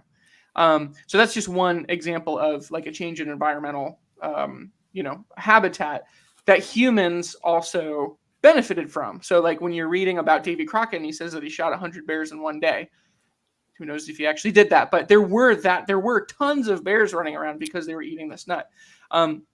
So that's just one example, but kind of what struck me with this chapter is there was a time, I guess, where I would have just thought, well, hey, there's coal in the mountains. Hey, there's wood in the forest. Like that's what the economy demands. That's what kind of is required for progress. And what I think he lays out really well in this, and I think the best example is he describes the English countryside, right? So, and he describes it when he was young. He's on a train and he's driving, and it's just absolutely pristine. And he says the reason why is because whenever you needed milk or a drink, you had a glass bottle, but you never cast that glass bottle away because you needed to refill it in order to get whatever it is you needed again. So you needed milk again, you'd have to save your bottle. So with the development of plastics and the mass production of them, now the English countryside is littered with trash, right? Because it just became easy. So that might have been the best economic solution. That might have been the best. Like that was the way that the market was going. That was the way that the culture was going. But was it actually good for the people who occupied that land, the people who had lived there? And then he also it gets into the whole thing with beauty, which I'm sure I know you've read other works by him about beauty. But I guess the long and the short of it is this chapter turned me into more of a conservationist than I think I was before. So now, like, I had an appreciation, Dad raised us to love the wilderness and to love be outdoors and to love green spaces and stuff. But now I kind of see this chapter helped me see that that's a conservative value. That is not that conservation does not belong to the left. It belongs to the right. Agreed. Yeah. The underpinning of it, though, I think he missed a little bit. The underpinning of that is a moral character of the individual. I trained you guys that way even to pick up someone else's trash because we should value the people coming behind us. I don't throw trash away because I value those who are coming behind me. That's a moral issue. He seemed to want to blame it on corporations because they're making a better profit. And he says they're pushing the cost along. I think he missed it. The cost there is everyone who is purchasing and doing that is passing the cost along. The glass bottles are great, and he gets his little thing about packaging and all that kind of stuff, and supermarkets are bad. Supermarkets succeed because of cost of economy. You can buy things cheaper. Why are things packaged? It's because the consumer wants it packaged. Do you want to go in? Have I ever taken you guys in? Well, David, you have in South Africa, a butcher shop, an actual butcher shop. But we don't have them anymore. No, we don't have them. But didn't you go to some of them? Yeah. South Africa butcher shops are still, corner butcher shops are normal. Okay, yeah. So you go in the butcher shop. How long does it take you to get the meat? A couple minutes. Okay, because it depends. It depends. If you want a custom piece of meat, you have to ask for it to be cut. But he probably it's still like that in the South. Like I've taken you to Benton's Bacon. If you want a particular thing, you have to ask them and you have to wait for it. Okay. Otherwise, it's sitting there. It's already packaged. Why? Convenience. It's convenient. So who's to blame, the corporation or the customer? Well, I mean, you could. Well, you could blame you could. If you, I don't know. He talks about blame so much. Now, the reason I'm bringing this up is it's a critique of what he's saying. It's like he wants to go after the corporation, but everybody has to take an ownership of these things. But he does say that there are infrastructure things that, to be fair, they are going to build a public road to the mall, but they won't to your butcher shop. Well, I don't think that's fair either. I don't know of any place that they build a specific road to the mall, as opposed to the mall's built along a road that's there already planned, and then you can buy a property or have it there already. Probably what he's talking about is infrastructure where the communities moved out from the center of town into outskirts because you couldn't build a supermarket right in the middle of the town. So you'd have small markets. So it moved it out, but it was scale of economy that pushed that. Walmart's a good example of that, but before that was Kmart and other ones. It's all there. They have a lobbying power, though, that the butcher shop just doesn't have. Well, they might get concessions on sewage or water or something else coming in there, but you could compete against it if you could do the same kind of scale economy, but you can't. But he got onto packaging, stuff like that. The packaging is something. Now, I think I've taken you guys into stores where you have open bins, and you can get whatever you want out of these open bins. There's a few places that still do like bakery products. You could get your own little bag and you fill it with your cookies, or you can get beans and things like that. Yeah, Danielle goes to a dispensary where she can get flour and all these things in her own jars. Yeah, there's very few of those things. Part is where crunchy. The wrap, the packaging ends up giving you a security that no one's tampered with it. It also comes with a label, so you know exactly what you're getting, or at least you're supposed to, how much you're getting. So it's a convenience. So I think what David said earlier is it's a good chapter to kind of awaken to you is I should think about this because this is actually a conservative value. But that value means I'm not going to throw my trash in an inappropriate place. I'm not going to recycle because the government forces me. I'll recycle because I think it's just better for the environment. Here, like I understand what you're saying, because I think if you go to certain beaches, they'll be trashed. If you go to other ones, they'll be clean. And it's not because of corporations. It's because of the people that went there and their culture. And they decided, I won't say who or what, and I'll be in danger of being accused of not liking a certain group or something. But there are groups of people they're trashy, are messier than other groups of people. And I think they're called New Yorkers. New Yorkers, they tend to be, especially the closer you get to the city. You remember going to certain waterfalls in Connecticut? Well, I want to. I don't want to just muse on the personal stories because we only have. We're almost going 2 hours. The public likes this stuff. Well, I just Florida as well as.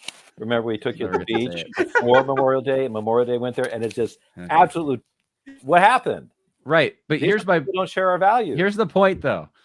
The point that Scruton brings up is how in the world do you, or the problem he brings up is when you have people like that, whether it's the people or the corporations or a combination, how do you preserve your environment? And if people aren't going to make responsible decisions, that means that if you have to make them for them. No, I'm just kidding. Well, actually, yes. Sometimes yes. You have to have stiff penalties for littering. I mean, that's one way that states have tried to. I don't know if those work or not, but that's one way. Or you have to have incentives to recycle. That's another way places have tried to deal with these things. Or you ban, I don't like this one, but you ban straws and bags and, plastic products because, and maybe it's not all, maybe the people who did that aren't as concerned about pollution as they are. Well, I don't know what they're concerned about because the straw thing really gets me, but this is, can I just throw in a white pill really quick? On this, because this I think this particular issue is like one of the winning issues for the right now, because post-COVID, so many people are awake in this particular area because they want to know what is in my medicine, what is in my food, and I wasn't thinking this way at all prior to really the COVID saga. So, I want to go to a place where I don't want to see plastic, really. I want to talk to a butcher, the other day I went to a butcher shop and the guy said, "Hey, what's your name?" My name's, shook my hand, right? I ordered the meat that I wanted. He grabbed it out of a cooler and he put it in a bag and gave it to me. So I want that. And I think there's a hunger, especially sort of on the right for this kind of thing on like a personal level, for living more sustainably, I guess, but for the purpose of your family, for the purpose of what's going into our bodies, for the purpose of health. I think this is a winning issue. Yeah, I agree. Do point out here in this chapter, he does make a good critique of those of the extremism, environmentalists who end up worshiping the environment and instead of respecting it, they worship it. And they are the ones who go into extremes that are not sustainable. Yeah, they forgot who their the purpose of why they, like, we want to conserve because we want something for an inheritance for children, for generations to come, to be able to enjoy the same things. And they're thinking mankind is some kind of a blight. And like, I think some of these environmentalists would be fine if mankind was eliminated, so that some. But they won't volunteer. Seems like that's what they want. Yeah. All right. We gotta. That includes, because he talks about global warming and stuff. There is that it becomes a false science, that they think they're going to sustain everything by doing something that's contrary to what actual science does. So, yeah. Truth in Internationalism, huh? I'll read one thing from 106. The truth in internationalism is that sovereign states are legal persons and should deal with each other through a system of rights, duties, liabilities, and responsibilities. And then he says, paragraph down, it is not what internationalism now amounts to. Once again, a fundamental truth has been captured by people with an agenda and so turned to a falsehood. This transformation of the internationalist idea has influenced not only the UN, but more concretely the EU and the European Court of Human Rights.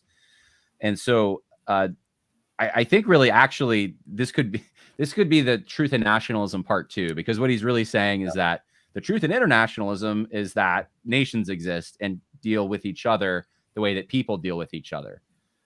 So I think that's where it kind of begins and ends. I don't see much more worth expanding on in this, but. Well, he has a decent discussion of the value of the UN when it was first created, for nations to get together and actually work things out as legal entities. We're going to come up with treaties, and to what it's become now, where it is an overarching central authority, or at least that's what it's striving to do, and that's what we're having to face. He has a good discussion. That's worth reading. Yeah. No, that's a good. The purpose is shifted from. It gives a good example of the European Union, of the problem that's generated as well. National boundaries are no longer acceptable. That's why Brexit. We just want to maintain control of our own boundary. So it starts removing nationalism. Well, the next chapter, and I'll combine these three, and you can say whatever you want. I'll just read this one quote, because this is where he kind of lands the plane and in the next 3 chapters. But the truth in conservatism, page 124, he says on the bottom, the truth in conservatism is that civil society can be killed from above, but it grows from below. It grows through the associative impulse of human beings who create associations that are not purpose-driven enterprises, but places of freely sustained order. Politicians often try to press these associations into alien molds, making them into instruments for external purposes that may be in conflict with their inner character. This is not what happened and he gives an example of this with state schools becoming places to produce equality instead of education. So that's what he really boils this down to. If I could pick a sentence, I suppose that's what conservatism is. And if I would put it in my own words, he's saying that there's a natural order and a way God's wired people to associate with each other and work through problems and meet threats. And that these kinds of things are built through trust over time, the home being the first association where we learn these skills. And that these ideologies, though there might be a truth in some of them somewhere, so some kernel of truth, they when they become everything and they are totalizing ideologies, they end up enforcing from above a vision that actually crushes, kind of like in an agricultural analogy. It's like it takes plants some time to grow and to be healthy, and they need sunlight and they need rain.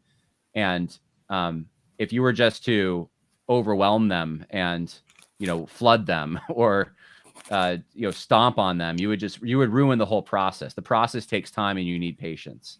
And these ideologies are kind of shortcuts to trying to figure out what the key to all human interaction is and how can we produce the best possible outcome. And he says you can't, and that's what conservatives recognize. So that's my summation really of the next few chapters. And you have any quotes or any observations of any of the rest of the book, then go for it. Yeah, I have a couple. I think he does a good job of the positive aspects of conservatism. but he continues to show the weaknesses that because he's not founding this in the universal truths of God's word, there's a lack of a depth and stability to his arguments because there's no absolute truth. He makes a comment, and it seems to be running through the book, that he thinks these things have all developed from the Enlightenment. It's like, did you not read about the Reformation and its importance and what has became what he would be calling, I guess, conservatism? That didn't rise out of the Enlightenment. It arose out of the Reformation. That would definitely be a comment. I think that would be a primary weakness I did find in the book, that value, because he has a whole chapter on dealing with that, is somehow he wants to make it determined by the culture of what men value. But what really counts, what really has value, is what God determines has value. Life has value because God has said it has value. Your moral character has value because God has said it has value. The utilitarian aspects of that are beneficial. We're glad we have it, but the value actually isn't based because man came up with something. I could go on that. I just overall, I think he could have made a stronger case if he actually had some absolutes to anchor. Well, he assumes some. He does assume some. He assumes some, but he cuts himself short. It's also a work of political theory and not. Yeah, well, he said that at the beginning. It's not what evangelicals are used to reading, which I think we expect Bible verses all over the place. And I don't expect Bible verses. I expected a foundation a little stronger. When he kept popping to the Enlightenment as the source for these things and leaving out the Reformation, it's like, yeah, he's missing something historical that should have been there. Well, in some ways, it's a commentary on the dearth of actual resources or scholarship that actually is done from a more, I don't know, I guess you could say fundamentalist perspective on. He didn't want to be called. He didn't want to be called the name Stephen Wolfe is being called, so he left that out. Yeah. The final chapter is maybe that's actually the worst one. The final chapter, really? You're talking about the valediction forbidding mourning but admitting loss. Oh, yeah. Okay. It's just it ends on a down note. That's for it's just like you have no hope. I lived in England. I mean, how would you feel? He talks about the Christian religion quite a bit, Francisco. And he just laments Christianity's being lost here, you know. But yeah, it's basically like everything's not going our way. It's like there's no hope. Yeah. Where is that? That's Scrutonism. So I think, yeah, what you said earlier is right. It's in the end, he's defeatist, and that's not good. He needs to. If he was alive, I'd ask him, please rewrite your last chapter. The thing to understand too about Scruton is he did live in England, obviously, which is farther down the track on progressivism than we are. And he was an academic. He's a lord, actually. I believe he was knighted. I think it's Sir Roger Scruton, rather, not lord. But he was on the government. I think it was whatever their administration for assessing aesthetics in architecture is. They have some kind of a. So he was on the board for that, and then he was booted for, you guessed it. I think it was racism, if I remember correctly. You know, and which is a little shocking when you read this, because he goes to great pains to make it very clear that he believes race and culture are distinct, and that you can bring people of different races into England, and that doesn't affect the culture. He still gets canned for being quote unquote racist. And so, you know, I wonder sometimes when people who are in those positions write books, are there things maybe they would have said that, like, about even sexuality, that they're just not going to say because they still want to maintain some kind of an audience? I don't know, but that possibility exists. 2014. I mean, yeah, I mean, I think they already had gay marriage and stuff in England at that time. Yeah. If I'm not mistaken. So he says, I mean, this is in the last chapter, and then I will attempt to put a positive spin. So he says, my father favored a rather dynamic conception according to which history is an aspect of the present, a living thing, influencing our projects and also changing under their influence. The past for him was not a book to be read, but a book to be written in. And, that just kind of, well, I mean, Dad, it kind of reminded me of you in a way. You kept the past alive for us. And I think for us, history is something that is tangible, it's real. And, I would say to anybody who's, if you want to read the book, and then like, what do you do? Well, one thing would be wherever you live, go and visit the historical areas in your area, learn about where even if you recently moved there, like try to learn to love the place that you're in and its people, and that could be transplants. It could be locals. It could be a combination of the two. It might be hard if you're an outsider, but a takeaway for this is like one of the foundational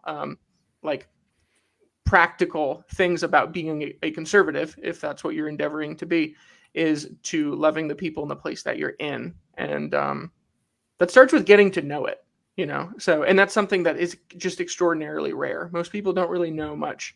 Even if they're from somewhere, they don't know a lot. You have to kind of search hard, and really, like, you only tend to find people who know when you go way out in the middle of nowhere to a little town somewhere and find somebody who's over the age of 50. Then they can tell you about their place. So, go and find them, go to the diner and talk to them, go to the VFW hall and, have a coffee with them and, start there. That's a good starting place. Yeah, that's good. I was looking, there's I can't find the exact section, so I'll just skip it, but I could recommend it. There's an article in Chronicles, I think it might be the last issue, or no, January, so it's actually a few issues, called The Three Conceptions of Conservatism by Paul Gottfried. He talks about this. And he, Russell Kirk, Principles, Edmund Burke, Tradition, and Machiavelli, Power. And, Scruton would be in the Burke side of things, with tradition is conservative. And I think there's actually probably elements of conservatism, and Gottfried makes the argument in all three of these things. But here's the thing. So someone just asked whether, or just said rather, like, hey, you're using a lot of qualifiers here. Are you recommending this? Or she says, I assume you're recommending it. And yes, I am. And I think especially for evangelical Christians, if you have a steady diet of good expository preaching, and that's what you're getting, that's what you listen to, which is great, and I totally recommend that. I think it's good to step outside of that once in a while and read a book like this, because it challenges what I found is what happens is people have certain assumptions that aren't always challenged by modern exegetical preaching or expository preaching on just our assumptions of the liberal order. I found that out in the last few years, probably more than anything else. People just assume that what we live in, what assumptions that we've had for a long time, that this is just the way it is, and this is biblical or something like that. And I think reading books like Roger Scruton's books, and this is just one of them, help you kind of transcend the context you live in and be able to see it from an outside view almost. It's like what C.S. Lewis said about reading books from the past. It's like reading books from another country or culture or world, and you get to challenge some of the assumptions of your own world that have developed and think through them. And that's really what I think the strength is of this. You get to think through things that you're not normally going to be thinking through. And if you listen to talk radio and expository preaching and that's it, you're probably not going to be asking questions, like the what was it, the third chapter, about the truth in socialism, or the truth in nationalism, or with some of the other ones that we went over, capitalism, not so much, but the truth in liberalism. You're not going to be faced with critiques of free market capitalism coming from the right. You're just going to assume that that's what we live in. And there are some some critiques of, and when I say free market capitalism, I'm not talking about, I should probably make this very clear, because someone who's only influenced by those sources is going to think wrong about this. But I'm not saying that the free market's bad. I'm saying, though, that it's not all there is. And that's what we discussed earlier, that there's some components that must go along with it for it to be beneficial. And so so this helps, I think, people understand how society works, people who have observed it, who have seen the traditions, and through experience recognize how humans behave. It can really, for me, shed light on even some of the Bible's teaching, or rather it helps me, a better way to put it is it helps me see how the Bible's teaching actually sheds light on our own human experience. Because a lot of the assumptions that are even in a book like this, I see in scripture, that this is the way people behave, or this is the way God wired people. Why do people kind of congregate into similar groups? And they can't really be motivated along class lines, and they tend to be motivated towards their nation, though. I mean, he's observing these things, but these things are baked into the fabric of creation, and they're assumed in the text of Scripture, but they go undetected because they don't conform necessarily with many of the common assumptions of our day in the liberal order that we inhabit. So that's why I say I recommend it, and I try to pick books like that to go over that will maybe challenge and maybe come up with some good applications. So for me, personal applications from this, I think what David said is very true. And I've already been doing that, going to historical sites and that kind of thing. But I think that it opens me up for political solutions that I would not have been fond of 10 years ago, let's say. And I'm more willing to, I'll give you one example real quick. This is my last thing I'll say. Someone the other day talked about these endowments that these universities have. We all complain about left-wing universities, right? How terrible they are and this and that.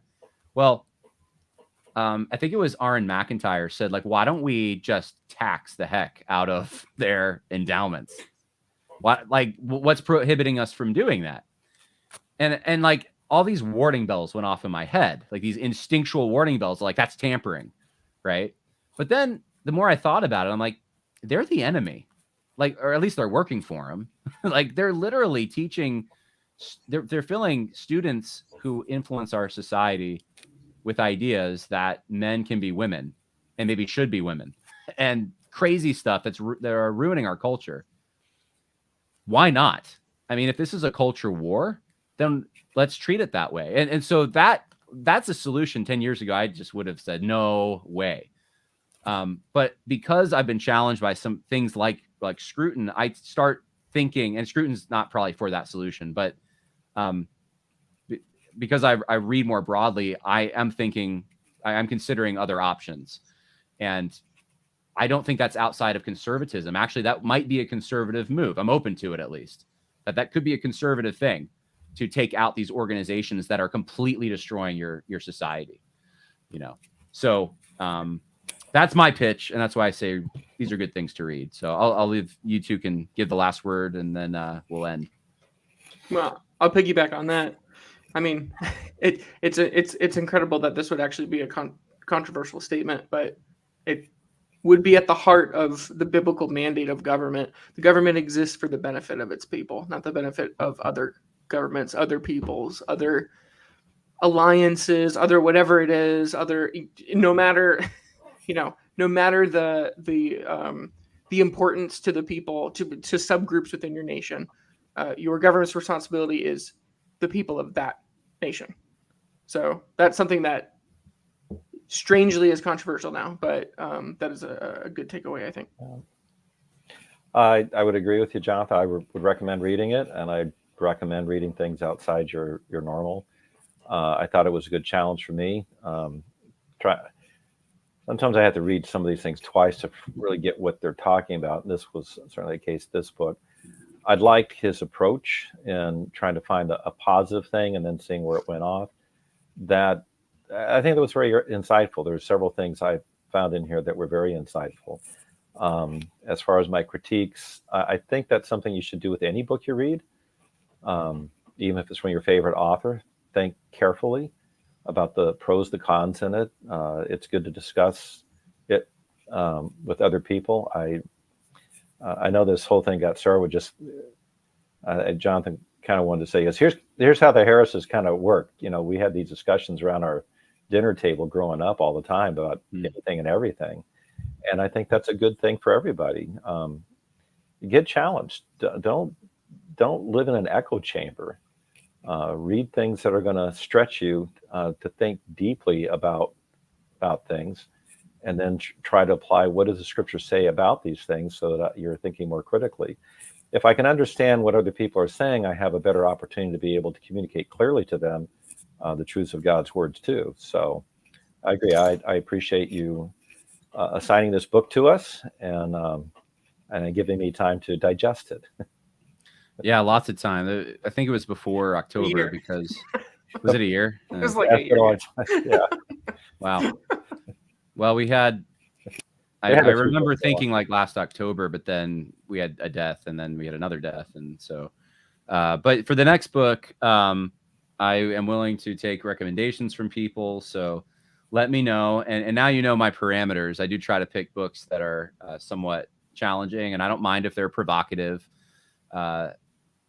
So it's probably, not that I'm against ordinary books that most evangelicals are used to reading. A few people have recommended doing Francis Schaeffer stuff. I'm not against it, but I figure most people that are evangelical have probably heard of Francis Schaeffer. Many in this audience have probably read Francis Schaeffer. So I would say that's going to be the bookend. That's as far as I'm willing to go towards the normal in evangelical terms. So if you have anything, let me know. I have some ideas. We'll go from there. So thank you. I'll make one plug for Chronicles. You gave me a subscription to that. If you think you're conservative, they're academic. They're sometimes like, I have no idea what they're talking about. But it is a good challenge. And I really appreciate trying to read through some of these guides and thinking through in a way that I never would have before. So just to piggyback on what I said before. So whatever book we have next, I'm looking forward to it. Yeah, I was thinking, well, I know David would want this book. Oh, yeah. But that book is costs hundreds of dollars now. So, because it's I have a copy, you have a copy. So we'd have to Rhodesia add a copy. Yeah, I have a few ideas, but we'll go from there. All right. Well, thank you. Have a good night. All right. Thank you. Yeah. Bye-bye.